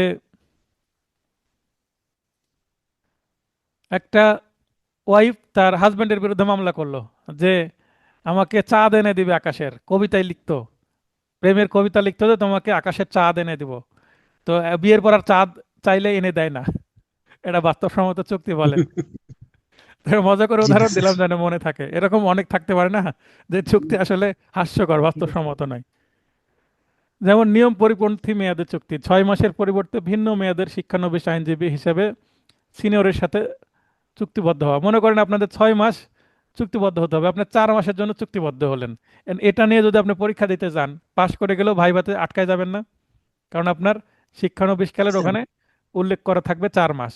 আপনাকে 6 মাস শিক্ষানবিশকাল থাকতে হবে। জিম্মাদার কর্তৃক ক্ষমতা লঙ্ঘন করে কৃত চুক্তি, জিম্মাদার যাকে জিম্মা দিয়েছিলাম সে ক্ষমতা লঙ্ঘন করে একটা চুক্তি করেছে। আমি তাকে ম্যানেজার হিসেবে দায়িত্ব পালন করতে বলেছি যেন সঠিকভাবে এই প্রতিষ্ঠানটা চলে, সেই ট্রাস্টটা চলে, কিন্তু সে সেই ট্রাস্টটা বিক্রয় করে দিয়েছে বা ট্রাস্টের কোনো সম্পত্তি বিক্রয় করে দিয়েছে। তাহলে ওই বিক্রয় চুক্তি বাধ্য করা যাবে না। কোম্পানির পক্ষে ক্ষমতার অতিরিক্ত চুক্তি, ওই ওর মতোই। কার্য সম্পাদনের শুরুর তারিখ হতে 3 বছর ক্রমাগত কাজ করতে হবে। মানে এমন চুক্তি লেখা আছে যেটা বাস্তবায়ন করতে গেলে ক্রমাগত 3 বছর কাজ করতে হবে। আদালত এরকম ডিক্রি দিবে না যেটা কন্টিনিউয়াস 3 বছর কাজ করতে হবে। ইনস্ট্যান্ট কাজ করে শেষ করতে হবে দ্রুত, এই ধরনের চুক্তি করা যাবে এবং সেটা বাস্তবায়ন করা যাবে। চুক্তি স্বাক্ষরিত আচ্ছা, আলোচনা করছিলাম ধারা 21, যে কোন 8টি ক্ষেত্রে একটি চুক্তি ভঙ্গ করলেও সেটা আদালত ডিক্রি দিয়ে বলবৎ করতে পারেন না। 8টি ক্ষেত্রে সর্বশেষ 8 নম্বরে বলা হচ্ছে চুক্তি স্বাক্ষরিত হবার পূর্বেই বিষয়বস্তু বিলুপ্ত হয়ে গেছে। উদাহরণ দিচ্ছিলাম, মনে করেন যে এক ব্যক্তি, তার একটি গরু আছে, গরু মানে লালন পালন করেছেন, কুরবানির আগে অপর ব্যক্তির কাছে সেটা বিক্রয়ের জন্য চুক্তিবদ্ধ হলো। এরকম হয়, আমাদের গ্রামেও হয়। স্বপ্নাপু লাইনে আসবেন, সম্ভব সম্ভব হলে লাইনে আসবেন স্বপ্নাপু। আসসালামু আলাইকুম। ওয়ালাইকুম আসসালাম। এরকম হয়, আমাদের গ্রামেও হয়, আশা করি আপনাদের ওইদিকেও হয়, যে একটা গ্রামের গরু দিয়ে আমরা কি করব, কুরবানি দিব, এরকম হয় না? হয়তো এখন কোরবানির জন্য যে কোরবানি গরুগুলো বিক্রয় হবে, হ্যাঁ, গ্রাম। তো যার গরু তাকে বলা হলো যে এই গরু আমরা 2 লক্ষ টাকায় কিনবো, কিনে আমরা দুইজন বা একজনই কিনতে পারে, বা অনেক সময় 7 জন কিনে 7টা ভাগ করে টাকা দিয়ে কোরবানি দেয়।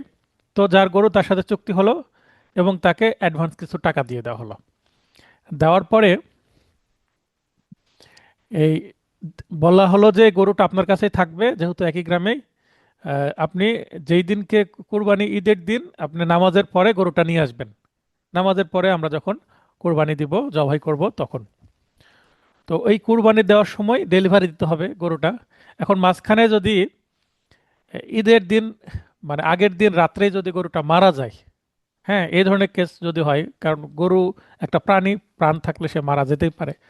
কোনো কারণে যদি মারা যায় তাহলে বিষয়বস্তু, যে গরু বিক্রয়ের জন্য এই যে চুক্তি হলো, সেই বস্তুই যদি হারাই যায়, তাহলে কি এই চুক্তি কি বাস্তবায়ন করা যাবে?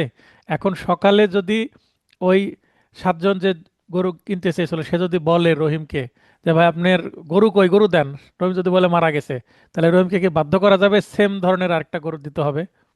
বাধ্য করা যাবে না। বুঝতে পেরেছেন? তাহলে রহিম কি করবে, ক্ষতিপূরণ দিবে, তাই না? বুঝতে পেরেছেন বিষয়টা? যে গরু কিনেছে সে, তার তো টাকা দিতেই হবে, টাকা ফেরত দিতে যেহেতু হবে, সে কিন্তু কিনেছে গরুটা। যে গরু মারা গেছে তাকে কি বাধ্য করা যাবে যে এরকম আরেকটা জীবিত গরু দেন যদি তার না থাকে? না না না, বুঝতে পেরেছেন? বাধ্য করা যাবে না। তার মানে বিষয়বস্তু বিলুপ্ত হয়ে গেছে, দিব কি করে আমি?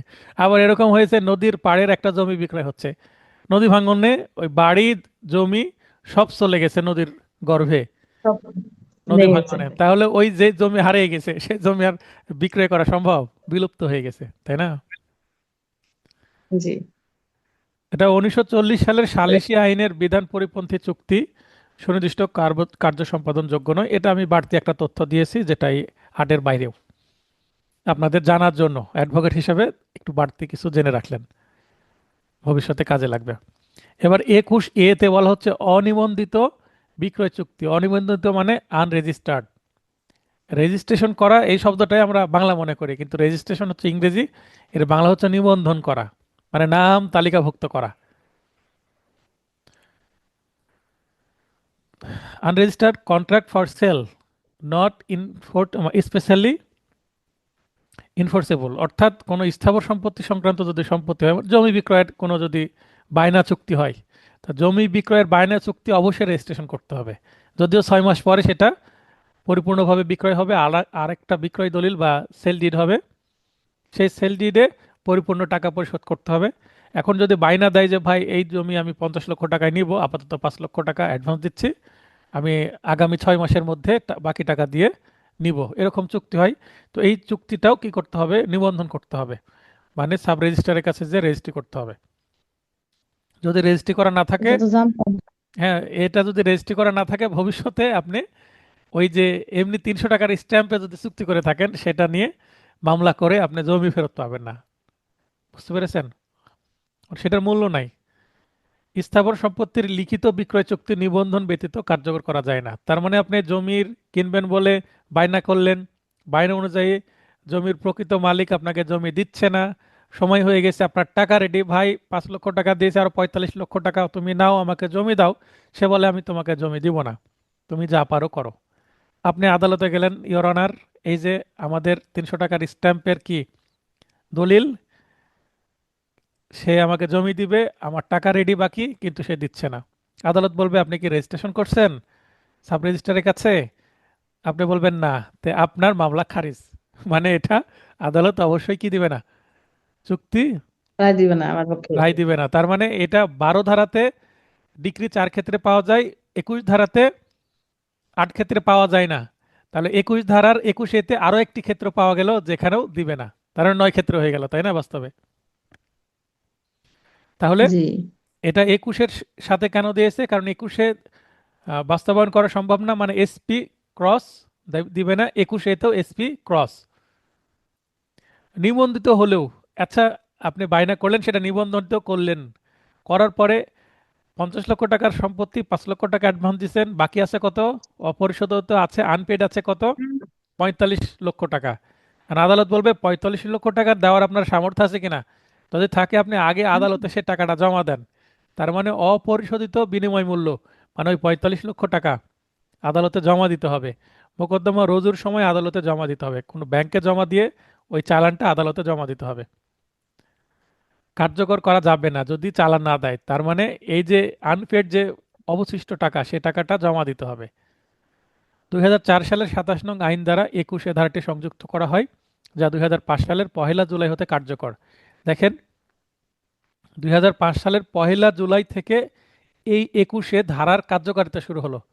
তার মানে জন্ম হয়েছে 4 সালে, কিন্তু কথা বলতে শিখেছে বা কার্যকর হয়েছে 2005 সালের 1 জুলাই থেকে। তাহলে এটা দ্বারা একটা বিষয় বোঝা যায় যে 1/7/2005, 1 জুলাই 2005, মানে 1/7/2005 এর আগের চুক্তির ক্ষেত্রে, মানে এর আগে যদি কোনো চুক্তি হয়, তাহলে সেটা আর নিবন্ধন না থাকলেও সমস্যা হতো না। প্লাস ওই নিবন্ধন করা হোক আর না হোক, কারণ নিবন্ধন তো কেউ করবেই না তখন, কারণ এই যে 21 ধারার যে বিধান, সেটা তো তৈরি হলোই পরে। তার মানে কেউ যদি 2004 সালে কোনো চুক্তি করে, বা 2005 সালেরই এই 1/7/2005-এর আগে যদি কোনো চুক্তি করে, তার মানে 2005 সালের জানুয়ারি, ফেব্রুয়ারি, মার্চ, এপ্রিল, জুনের দিকে যদি চুক্তি করে, তাহলে সে নিবন্ধন করার দরকার ছিল না। এই 1/7/2005 চেষ্টা করবেন আর তারিখে কি। যদি চুক্তি করে, বা এই তারিখের পরে যদি কোনো চুক্তি করে, তাহলে অবশ্যই তাকে নিবন্ধন করতে হবে। নিবন্ধন যদি করেও, তাহলে এই নিবন্ধন করার পরেও এই বায়না চুক্তি অনুসারে যদি সম্পত্তি না দেয়, তাহলে সম্পত্তি নিতে হলে, জমি নিতে হলে, বাড়ি নিতে হলে, পুকুর নিতে হলে কি করতে হবে? আদালতে মামলা করতে হবে চুক্তি প্রবলের, যে চুক্তি অনুসারে আমাকে বাড়িটা দেওয়া হোক, জমিটা দেওয়া হোক, তো বাকি টাকা জমা দেন, এই বলবে। এখন এই চুক্তিটা যদি এই মানে 2000 এই 1/7/2005-এর আগের যদি চুক্তি হয়, তাহলে তো 21-এর এই আইনের সৃষ্টি হয়নি। তার মানে আগের চুক্তি হলে মোকদ্দমা রুজুর সময় অপরিশোধকৃত বিনিময় মূল্য আদালতে জমা দেওয়ার দরকার নাই, কারণ জমা দেওয়ার যে বিধান সেটাই সৃষ্টি হয়েছে 2004 সালে এবং এইটা চালু হয়েছে 1/7/2005 থেকে। এই কথার অর্থ বুঝলেন কিনা? জি, কে বোঝেননি? বুঝলাম। এখানে আতিকুর রহমান সাহেব লাইন আসবেন।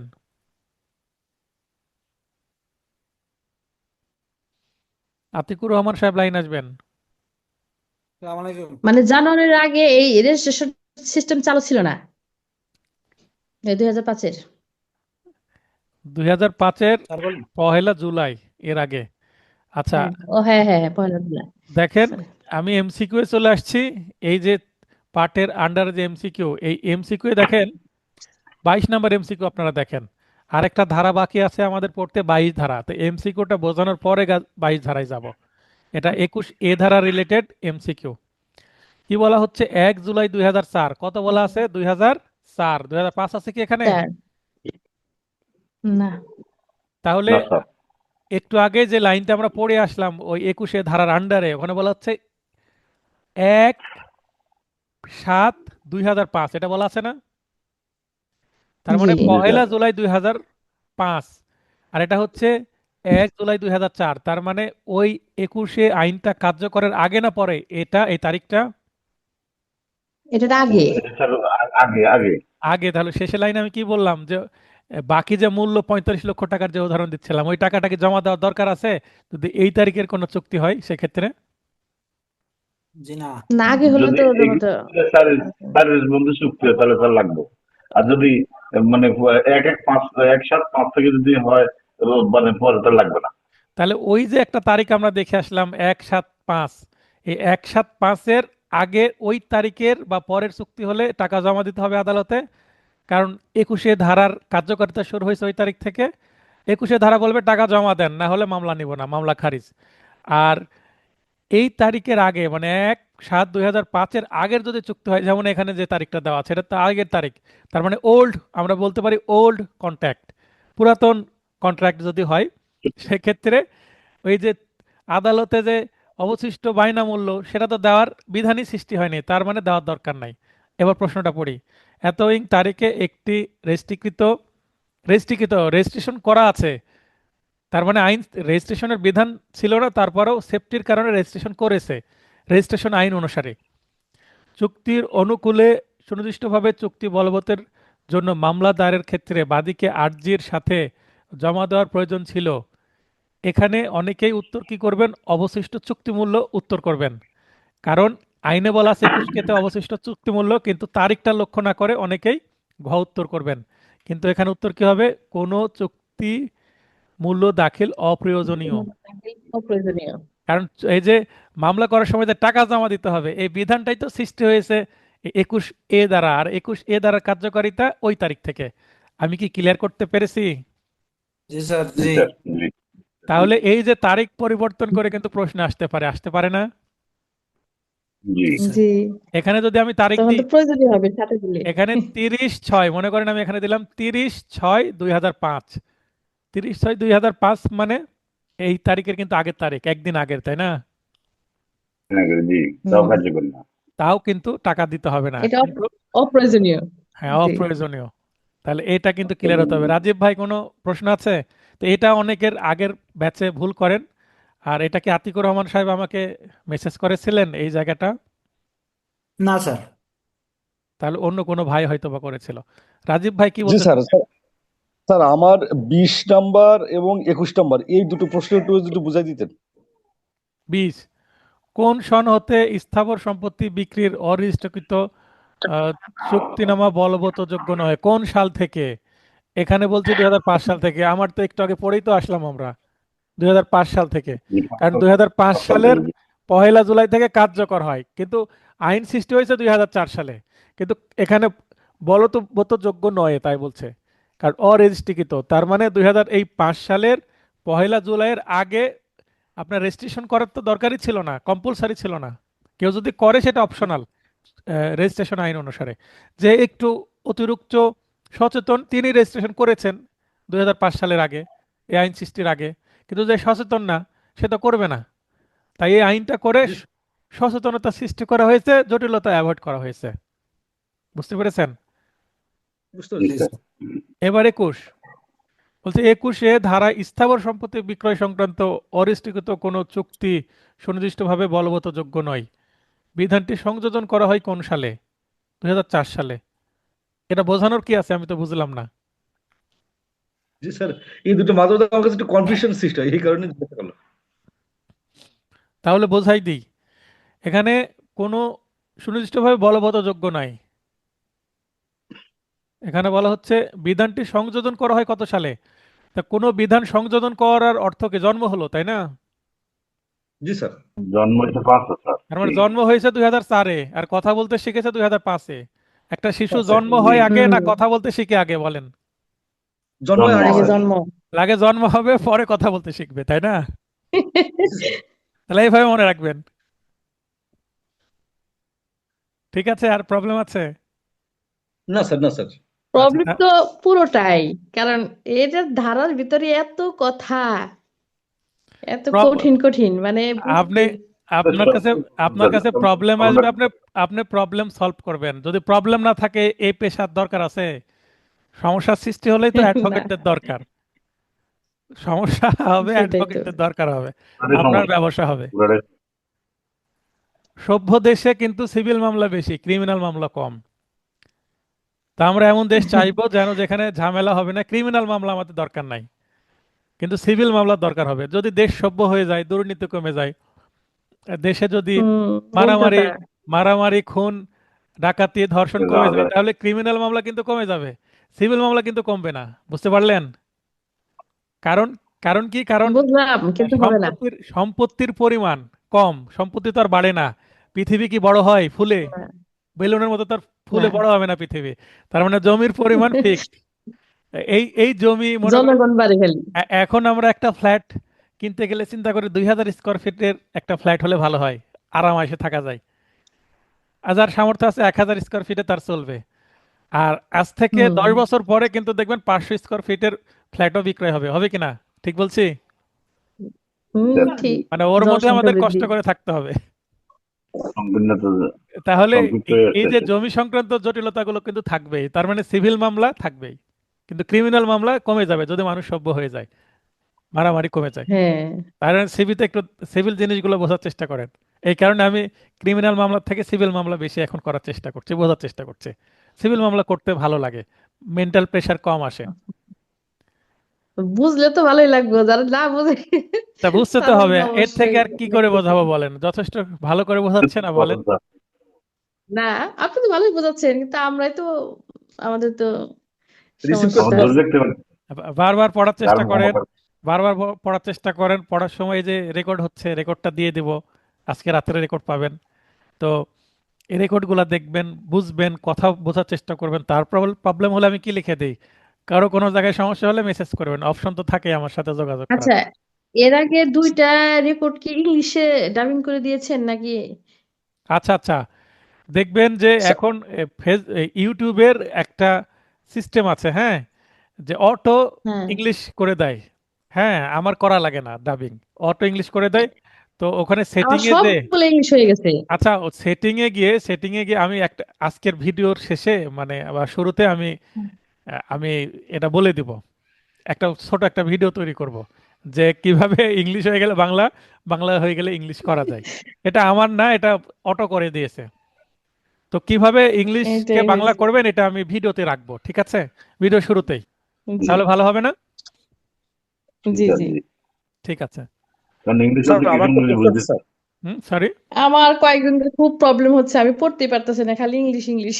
তা আমাকে তো বলতে হবে, আমি আমাকে মেসেজ দিলেই তো আমি বলে দেবো সেটা কিভাবে সলভ আমি করতে তো হবে। রাজশাহী যাবো এটা ঠিক করার জন্য ভাবছি। না না, এটা 2 সেকেন্ডের বিষয়, এটা কঠিন কিছু না। 2 সেকেন্ডের বিষয়, একটা সেটিং এ, আপনার ইউটিউবের সেটিং এ গিয়ে জাস্ট ল্যাঙ্গুয়েজ চেঞ্জ। আচ্ছা, আমি ওটা স্যার আমার দেখাই একটা দেখাই দেবো। স্যার আমার বলেন। একটা কথা জানার আছে। শিওর। স্যার আপনার এই যে ভিডিওটা যখন দেখবো, আমি যেটা করি যে আগে আমি বই বের করি এবং বই পড়ার সঙ্গে আপনার ভিডিওটা অ্যাড করে দিয়ে দুটো একসঙ্গে আছে আমি পড়ার বা বোঝার চেষ্টা করি। তো স্যার আমি এটা কিভাবে করব? যে আগে কি আমি আপনার ভিডিওটা শুনে নেব নাকি আগে বই পড়ে আপনার ভিডিওটা শুনবো, নাকি বই এবং আপনার ভিডিও একসঙ্গে আছে আমি দেখবো? কোনটা করলে সুবিধা হবে আমার? আপনার আপনার সুবিধা হচ্ছে কোনটা নিজেকে যাচাই করেন। স্যার, আমার সুবিধা হচ্ছে যে আমি বই পড়ছি, বইয়ের সঙ্গে আপনার লেকচারটা যদি একসঙ্গে আমি মিলাই নি, তাহলে আমার ওই বই পড়তে পড়তে যেটা সমস্যা আছে আমি ওইটার সঙ্গে সঙ্গে ফাইন্ড আউট করে আমি নোট করতে পারছি, সেটা আমার সুবিধা হচ্ছে। দেখেন আমার গ্রুপে আপনাকে অ্যাড করেছে, গ্রুপের ইনফরমেশন মানে ডিসক্রিপশনে গেলে আপনার এই কোর্স করতে কি কি লাগবে বলা আছে, হ্যাঁ।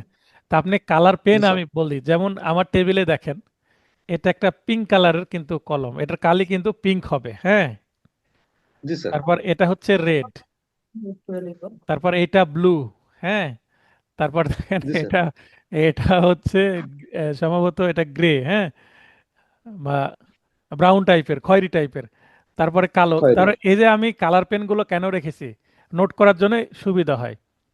আবার তাহলে আমার যে নোট, এই নোটের মধ্যে আপনি নোট নিতে পারবেন, যেমন আমি বললাম যে এসপি, টিক চিহ্ন, ক্রস চিহ্ন, এগুলো ভিন্ন কালি ব্যবহার করবেন। তখন আমার ভিডিও যখন দেখবেন তখনও আপনি এভাবে কালারফুল পেন রাখবেন। পাশাপাশি আপনি আরো আলাদা খাতাও রাখতে পারেন। একটা খাতায় আপনি কিছু, আমি যে কথা বলছি, এর যেমন ফাঁকা জায়গা আছে এখানে, হ্যাঁ, ফাঁকা জায়গাতে আপনি নোট নিতে পারেন। অথবা আপনি আলাদা পেজও ইউজ করতে পারেন, যে এসআর একটার জন্য আমি এই পেজটা 10-12টা পেজ তৈরি হলো আপনার। তার মানে আপনি নিজের স্টাইলে কিছু করে নিতে পারলেন, আমাকে শুনে লাইভ ক্লাস প্লাস ভিডিও দেখে এবং নোট দেখে। তার মানে আপনাকে নিজের বোঝাপড়াটা নিজের মতো করে করে নিতে হবে। আমার নোট আমি তৈরি করেছি, এটা আমার কাছে সবচেয়ে আপন। এটা আমি যতটা ভালো বুঝবো আপনি তো এতটা ভালো বুঝবেন না, কারণ এটা সংক্ষিপ্ত না ভাবে স্যার। লেখা, তাই না? সেটাই। তাহলে হুম। এইটাকে আপন করতে হলে এটাকে বারবার পড়তে হবে, বুঝতে হবে, এবং এটাকে প্রয়োজনে আপনাকে পরিবর্তন করে নিতে হবে। যে ভাষাটা আপনার পছন্দ হচ্ছে না, আপনি ওর পাশে আপনার নিজের একটা সহজ ভাষা লিখে নেন। বুঝতে পারেননি কিছু? জি স্যার, লাইলি আপনি চাইলে একটা আঞ্চলিক বলছি। ভাষাও লিখে নিতে পারেন, যেমন এখানে আমি এখানে একটা চলিত ভাষায় লিখেছি, আপনি চাইলে সেখানে আপনার নিজের একটা আঞ্চলিক ভাষাও যুক্ত করতে পারেন। আচ্ছা, এই যে এই বইতে যে ধারার ভাষাগুলো, এগুলো তো বইয়ের ভাষায় তো, তাই না? না, অনেক অধিকাংশ এখানে, বইগুলোতে সাধু ভাষা লেখা আছে, যেগুলো বড় বই। হ্যাঁ, এগুলা ইচ্ছা করলে চাইলে আপনি নিজের ভাষায়, মানে আমাদের ভাষায় লেখা যেত না আর কি, তাহলে হতো আ- না?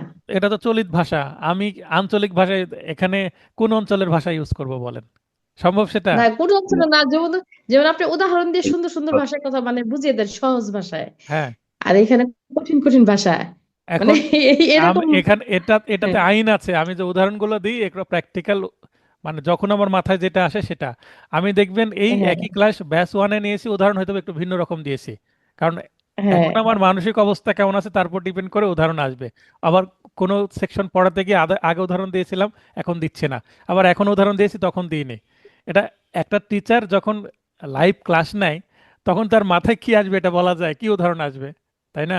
জি, সেটাই। তো এই উদাহরণ তো নানান মানে রকম হতে আপনি পারে, যখন সেটা পড়ান ম্যাটার না। তখন আমার খুব ভালো লাগে, তো বুঝি এখন তখন, কিন্তু আমি বইয়ে যখন একা একা পড়তে নেই একেবারে শেষ। এখন আমার নোটটা ছোট করা হয়েছে, আমি যদি এই উদাহরণগুলো আমি রিটেন আকারে নোটের মধ্যে যদি প্রবেশ করাই তাহলে নোট তো 3 গুণ মোটা হয়ে যাবে, তখন দেখেই তো ভয় পাবেন যে এত বড় জিনিস ভয় পড়া পাবো। যায় কিনা। বুঝেননি? এই মানে নোটের এমনি সাইজ তো ঠিক আছে, নোটের সাইজ ঠিক আছে, বরং আমার গল্পটা মাথায় নেন, এটাই পদ্ধতি ভালো, এর থেকে ভালো পদ্ধতি হয় না। তবে জি, মার্কেটে যখন বই আসবে আরেকটু মোটা হবে, কারণ উদাহরণ আসলে আমি যেগুলো বলি, যেহেতু ভালো লাগছে আপনাদের, আমি চেষ্টা করব আমার ব্যক্তিগত উদাহরণে কিছু প্রবেশ করাতে, তাহলে আরো। আমি জি সাইড দিয়ে একটু উদাহরণ লিখে রাখি আর কি, আপনার ভাষাটা, হ্যাঁ, সেটাই মানে ওই ভাষায় সেটাই তো একটু। আমি বলছি, প্রয়োজন আলাদা খাতায় লিখেন, না হলে পাশে একটু ফাঁকা জায়গায় লিখে রাখেন, ভিন্ন কালি দিয়ে লিখবেন, হ্যাঁ, তাহলে ভালো হবে, কালো কালি না হয়ে। তো ঠিক আছে, হ্যাঁ, আমরা আজকের সর্বশেষ যে সেকশন সেটা পড়ি। সুনির্দিষ্ট কার্য সম্পাদনের ডিক্রি প্রদানে ইচ্ছাধীন বা বিবেচনাধীন ক্ষমতা, আমরা এর আগে দেখলাম যে 22 ধারার ক্ষমতা বলে দিবে, 12 ধারার মধ্যে পেলাম। তো এই যে 22 ধারা চলে আসছে, discretion as to decreeing specific performance, মানে এসপি আদালত দিবে তার বিবেচনামূলক ক্ষমতায়, আদালত ইচ্ছা হলো দিল, না হলে দিল না। যদি মামলা দেওয়ার মতো হয় তাহলে দিবে, আদালতকে বাধ্য করা যাবে না দিতে। তার মানে আদালত প্রতিকার মঞ্জুর করতে বাধ্য নয়, অর্থাৎ ডিক্রি দিতে বাধ্য নয়। ইচ্ছাধীন ক্ষমতা স্বেচ্ছাচারিতা নয়, বরং তা নিখুঁত ও যুক্তিসঙ্গত। এখন আদালত যেই জায়গায় দেওয়ার মতন কিন্তু ডিক্রি দিল না, স্বেচ্ছাচারিতা করছে, এটাও ঠিক না। একজন জজ সাহেব, সিভিল জাজ, তিনি ডিক্রি দিবেন দেওয়ার মতো হলে, দেওয়ার মতো না হলে দিবেন না, কিন্তু দেওয়ার মতো কিন্তু তিনি দিচ্ছেন না। তার মানে তার এরকম যদি আচরণ থাকে তাহলে তো অ্যাডভোকেটরা তাদের বিরুদ্ধে কমপ্লেন করবে, তাই না? কোনো সিভিল জাজ জি যদি স্যার। প্রবলেম করে জেলা জজের কাছে দরখাস্ত করবে না? জি স্যার। সরাসরি বলতেছে। বিচার বিভাগীয় মূলনীতি দ্বারা নিয়ন্ত্রিত।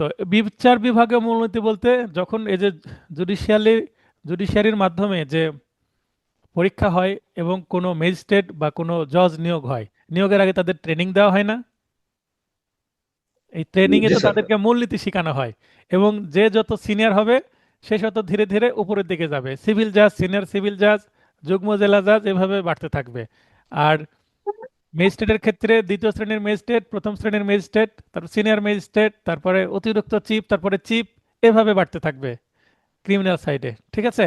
তো এভাবে ধীরে ধীরে তার বিচার বিভাগ মূলনীতির ওপরে কি থাকবে, কন্ট্রোল বা নিয়ন্ত্রণ তিনি ভালো বুঝতে পারবেন, এবং তিনি ওই মূলনীতি ব্যবহার করেই নিজেকে রাখবেন।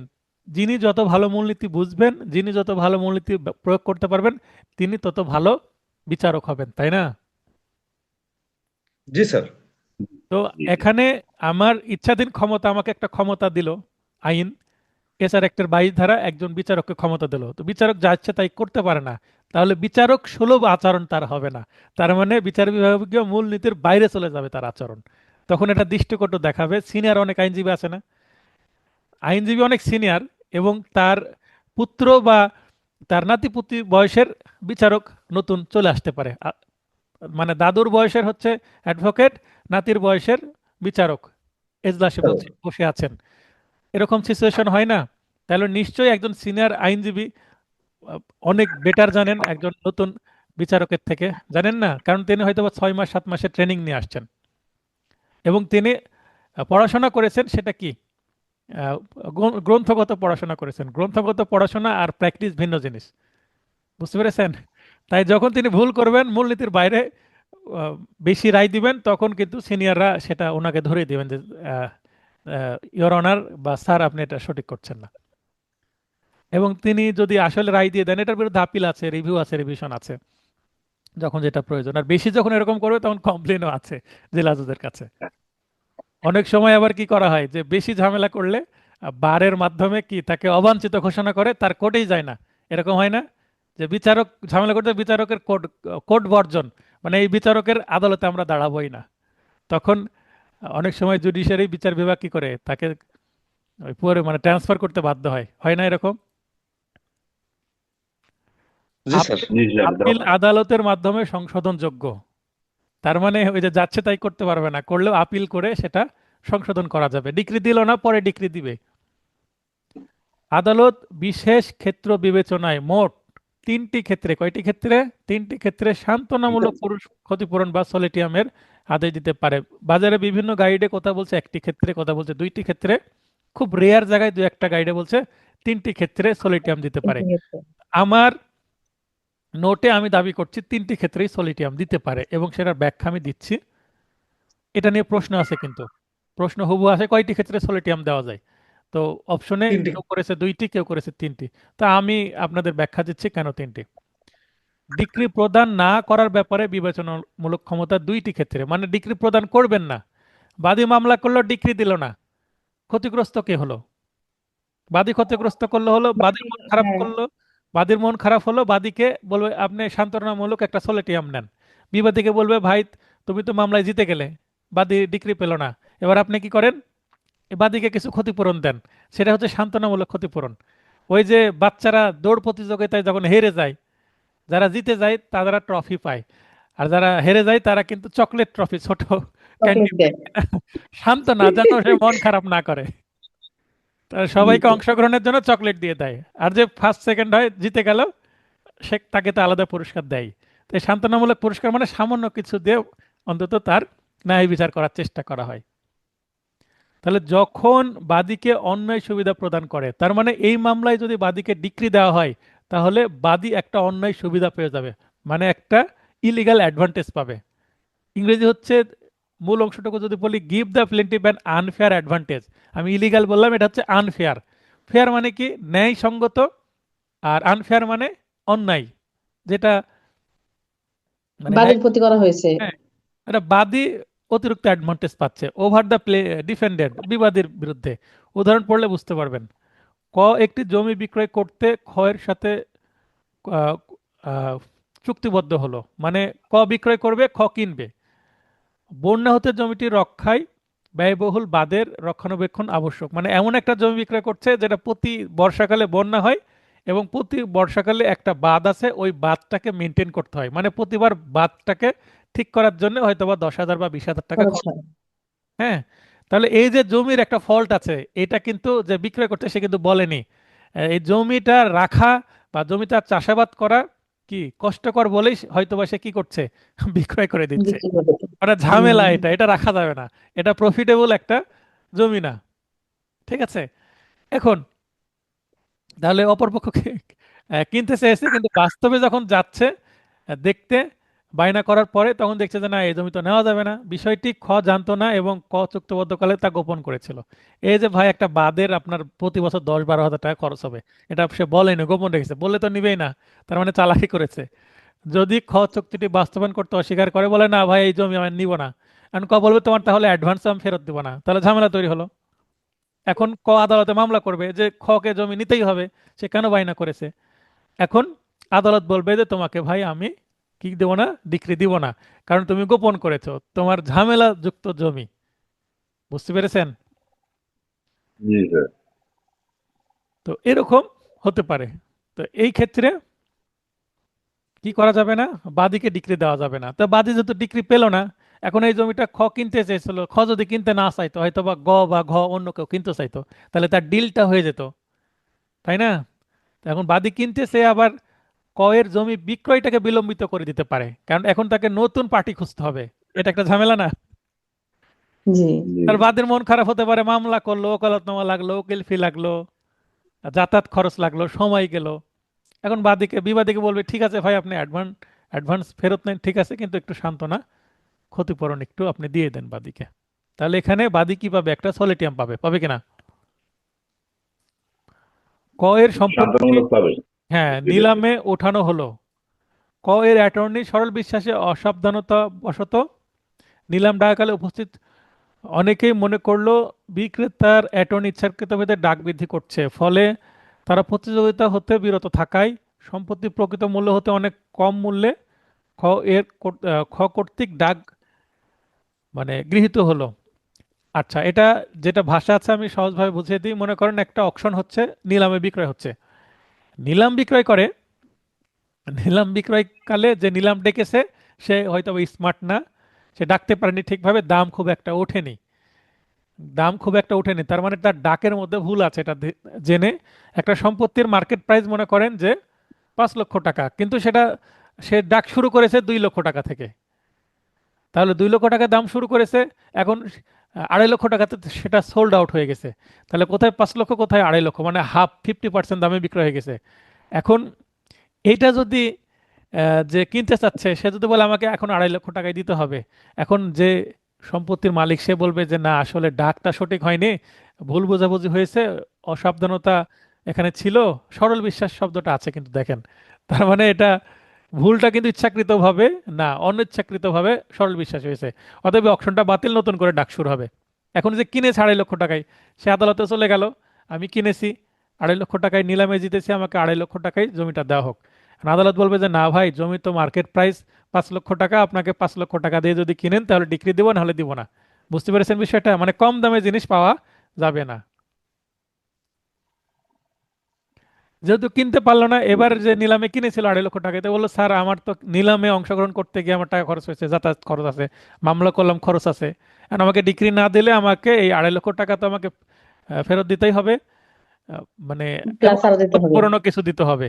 তাহলে বলবে ঠিক আছে, বাদে সম্পত্তির যে মালিক বলবে যে ঠিক আছে আপনারা ভুল করেছেন, এই ভুলের মাসুল কেন ও দিবে, তাহলে কিছু ক্ষতিপূরণ দিয়ে দেন, সান্ত্বনা দিয়ে দেন, যেন সে আপনার প্রতি সন্তুষ্ট থাকে।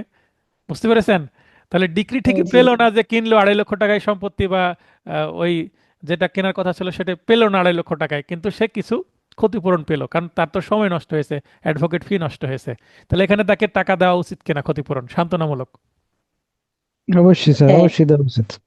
অবশ্যই কিছু না কিছু দিতে হবে। এরপর 2 নম্বর পয়েন্ট, বিবাদীকে অত্যন্ত ক্লেশে জড়াবে। ক্লেশ মানে কষ্ট বা হার্ডশিপ। হ্যাঁ, তাহলে এটা কি হবে? জি sir. Hardship, hardship on the defendant, মানে খুব কষ্ট হবে বিবাদীর। কিভাবে? কয়েকটি জমি বিক্রয় করতে ও খ তা ক্রয় করতে চুক্তিবদ্ধ হলো, কিন্তু জমিতে প্রবেশ পথের বিষয়ে চুক্তিতে কিছু উল্লেখ নেই। মনে করেন একটা জমি, জমিতে প্রবেশের জন্য রাস্তা থাকতে হবে, তো থাকতে হবে না? জি যদি রাস্তা থাকে আমরা সেটা কি কি বলি? মুখ বলি, তাই না? আর জমিতে প্রবেশের মুখ থাকতে হবে, রাস্তার সাথে কানেকশন থাকতে হবে। কারণ এমন একটা জমি বিক্রয় করেছে যে ওই জমিতে প্রবেশের জন্য অন্যের জমির উপর দিয়ে যেতে হবে, আর অন্যরা রাস্তা দিচ্ছে না। রাস্তা না দিলে সেখানে সে যাবে কি করে? হেলিকপ্টার নিয়ে সে সেখানে নামবে?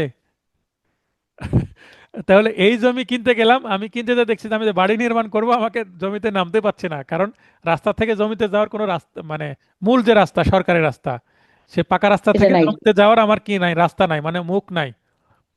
তাহলে আমি এই জমি আমাকে হয়তো বা এটা আমি লক্ষ্যই করিনি যে আমাকে রাস্তা দিবে কি যাবে না, আমি কমন সেন্সে ভেবেছি আমি জমি কিনছি, নিশ্চয়ই আমি সেখানে বাড়ি করব, প্লট কিনছি। তাহলে প্লট কিনলে প্লটে যাওয়ার যে রাস্তা থাকবে না, এটা তো আমি কল্পনাই করিনি।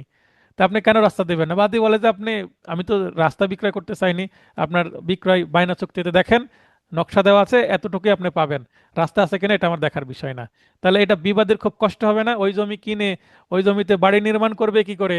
ওই জমিতে বাড়ি নির্মাণ করলেও হেলিকপ্টার নিয়ে নামবে? বুঝতে পারেননি? এটা একটা হার্ডশিপ বা কষ্টের কারণ কিনা বিবাদের। জি তার মানে হ্যাঁ, এই জমি, একেবারে এই জমি কিনলে তো তার একটা খুব লস প্রজেক্ট হয়ে যাবে, কেনাই যাবে না এই জমি। বুঝতে পারলেন স্বপ্নাপু? দানবদ্ধ হবে, দানবদ্ধ হবে এটাতে। হ্যাঁ। তো এখন যদি ওই যে জমির মালিক যে আদালতে মামলা করে যে কিনতে চেয়েছে তাকে কিনতেই হবে, মানে এটা খেতে চেয়েছে তাকে জোর করে গিলাবো, এখন জোর করে গিলতে তা গেলে তো তো হবে কষ্ট না। হবে। এখন আমার যদি খেতে রুচি না হয়, ওই খাবারটা আমাকে জোর করে গেলানো যাবে, আমার কষ্ট হবে না? হুম, না, হ্যাঁ। তার মানে কিনতে বাধ্য করা যাবে না। তাহলে কি ওই আমার জমি তাকে কিনতেই হবে এই বলে যদি জমির মালিক মামলা করে যে জমিতে ঝামেলা আছে, তাহলে সে ডিক্রি পাবে? ডিক্রি পাবে না, কিন্তু সে একটু সান্ত্বনামূলক ক্ষতিপূরণ পাবে। কেন পাবে? কারণ হয়তোবা অন্য কোনো পার্টি এই জমিটা কিনতে রাজি হতো, যদি পাশের জমি কেনার মতো যদি সামর্থ্য থাকে। এখন তাকে বলতে পারে তো আপনি পাশের প্লটটাও কিনে ফেলেন, তাহলে দুইটা প্লট পাশাপাশি হলে আপনি রাস্তা হবে, রাস্তা পাচ্ছেন। আমি বলছি আমি পাশের প্লটটা কেনার আমার সামর্থ্য নাই। তো সামর্থ্য নাই, সামর্থ্য তাহলে নাই। আপনি কেন আসছেন? এই যে একটা ঝামেলা তৈরি হতে পারে। তাহলে এই জমির মালিক হয়তো বা অন্য কোনো পার্টির কাছে যেতে পারতো, যে দুইটা প্লটই কিনতে পারতো, দুইটা প্লট কিনলে এই প্রবলেম হচ্ছে না, কারণ প্রথম প্লটে উঠলে দ্বিতীয় প্লটে অটোমেটিক যেতে পারবে, নিজের হয়ে যাবে। তার মানে ক প্রকৃত পার্টি পায়নি, আর খ জমিটা নিবে বলে হয়তো বা এর মাঝখানে 2 বছর চলে গেছে। এই কারণে একটু সান্ত্বনামূলক ক্ষতিপূরণ দেওয়া উচিত। নতুন পার্টি তাকে খুঁজতে হবে, সেও জমিটা বিক্রয় করতেছে, তো একটা এর কাছে কথা দিয়ে বিপদে পড়ে গেছে, তার মানে দুইজনেরই বিপদ এখানে এবং ক্ষতিগ্রস্ত। এই কারণে সান্ত্বনামূলক ক্ষতিপূরণ দিতে হবে। ঠিক আছে? তাহলে দুইটা ক্ষেত্রে বাদী সান্ত্বনামূলক ক্ষতিপূরণ পাবে, কারণ ডিক্রি পাচ্ছে না তাই। এরপরে আমরা চলে যাই ডিক্রি প্রদান করার ব্যাপারে বিবেচনামূলক ক্ষমতা একটি ক্ষেত্রে। এর এই জায়গায় বাদী ডিক্রি পাবে। বাদী যদি ডিক্রি পায় তাহলে কষ্ট পাবে কে? বিবাদী। তাহলে সান্ত্বনামূলক ক্ষতিপূরণ কাকে দিতে হবে? বিবাদীকে। বিবাদী। যখন বাদী সুনির্দিষ্ট কার্য সম্পাদনযোগ্য চুক্তির উল্লেখযোগ্য অংশ সম্পাদন করেছে এবং চুক্তির ফলে ক্ষতিগ্রস্ত হয়েছে, মানে আমি চুক্তি করলাম, চুক্তি করে কাজও শুরু করে দিয়েছি, আমি ক্ষতিগ্রস্ত হয়েছি, তাহলে আমি মামলা করলে ওই চুক্তিটা বলবৎ করতে অপর পক্ষকে বাধ্য করতে পারবো। তাহলে plaintiff has done substantial acts or suffered losses, মানে আমি কিছু কাজ করে ফেলেছি অথবা চুক্তি করে আমি ক্ষতিগ্রস্ত হয়েছি বাস্তবে। তাহলে মনে করেন আমি একটা রেল কোম্পানির কাছে কি কি বিক্রয় করছি, আমার জমি বিক্রয় করছি। রেল কোম্পানি জমি নিয়ে নিল, ভাবলো যে এই দিক দিয়ে কি করব, রাস্তা করব, রেল লাইন করব। পরে বলছে যে না, আমাদের এই প্রজেক্ট কি হয়ে গেছে, বাতিল হয়ে গেছে, বাতিল। আমরা এই দিক দিয়ে রাস্তা করব না, আমরা রাস্তা এক্সটেনশন করব না। অথবা আমরা এখানে একটা সাব স্টেশন করতে চেয়েছিলাম, সাব স্টেশন করার প্রজেক্ট বাদ হয়ে গেছে, তো আপনার জমি ফেরত নেন। কিন্তু কিছু খোঁড়াখড়ি হয়ে গেছে, এখন খোঁড়াখড়ি করলাম, সেটা যদি আমার ফসলি জমি হয়, আমার ফসলি জমিতে যদি খোঁড়াখড়ি হয়, তাহলে সমস্যা না? তার মানে জি আমার স্যার। জমি আমি দিয়ে দিয়েছিলাম, তার মানে আমি ক্ষতিগ্রস্ত হয়েছি। এখন ওই ফসলের জমি আমি ওই অবস্থায় কিভাবে ফেরত পাবো? তাই এখানে কোম্পানিকে বলতে হবে যে আপনি এই জমি নিতে বাধ্য, আপনি ওখানে স্টেশন করেন আর রাস্তা করেন না ফেলে রাখেন, সেটা আপনার বিষয়, কারণ বাদী আপনাকে জমি অলরেডি দিয়ে আর দিয়েছে। আর আপনারা কাজ শুরু করে দিয়েছেন। খোরাখুরি হুম খোরাখুরি কাজ শুরু করলে তো অবশ্যই কিছু না কিছু অ্যাডভান্স দিবে তারা। হ্যাঁ হ্যাঁ, তো এই কারণে জমি নিতে বাধ্য করা যাবে, কারণ ওই জমির প্রকৃতি তারা পরিবর্তন করে ফেলেছে খোঁড়াখুড়ি করে। বুঝতে পেরেছেন? এবার জি 22 ধারা মতে সান্ত্বনামূলক ক্ষতিপূরণ বা সলিটিয়ামের আদেশ প্রদানের বিশ্লেষণ, ওই যে 3টি না 2টি ক্ষেত্র, এটা মামলার পরিস্থিতি যখন বাদীকে অন্যায় সুবিধা প্রদান করে, তাহলে ডিক্রি বাদী পাবে না, তাহলে রায় ক্ষতিগ্রস্ত বাদী হলো, তাহলে সান্ত্বনামূলক ক্ষতিপূরণ পাবে কে? বাদী। আমি প্রথম বাদী পয়েন্টে দেখিয়েছি। দ্বিতীয় পয়েন্ট, যখন বিবাদে অত্যন্ত ক্লেশে জড়াবে, তাহলে ডিক্রি বাদী পাবে না, তাহলে বাদী ক্ষতিগ্রস্ত হলো, সান্ত্বনামূলক ক্ষতিপূরণ বাদী পাবে। বাদী এবং হুম অপর যেটা বিষয়, যে যখন বাদী চুক্তির ফলে ক্ষতিগ্রস্ত হয়েছে, এবার বাদী যেহেতু ক্ষতিগ্রস্ত, বাদীকে ডিক্রি দিতে হবে, না হলে নাই বিচার হবে না। তাহলে এবার ক্ষতিগ্রস্ত কে হবে? বিবাদী। তাহলে এবার বিবাদীকে কিছু হুম সামান্য ক্ষতিপূরণ দিতে হবে। তার মানে বুঝতে এটা, পারছি। তাহলে বাদী 2টি, বিবাদী 1টি, মোট 3টি হলো কিনা? হ্যাঁ 3টি হয়েছে। জি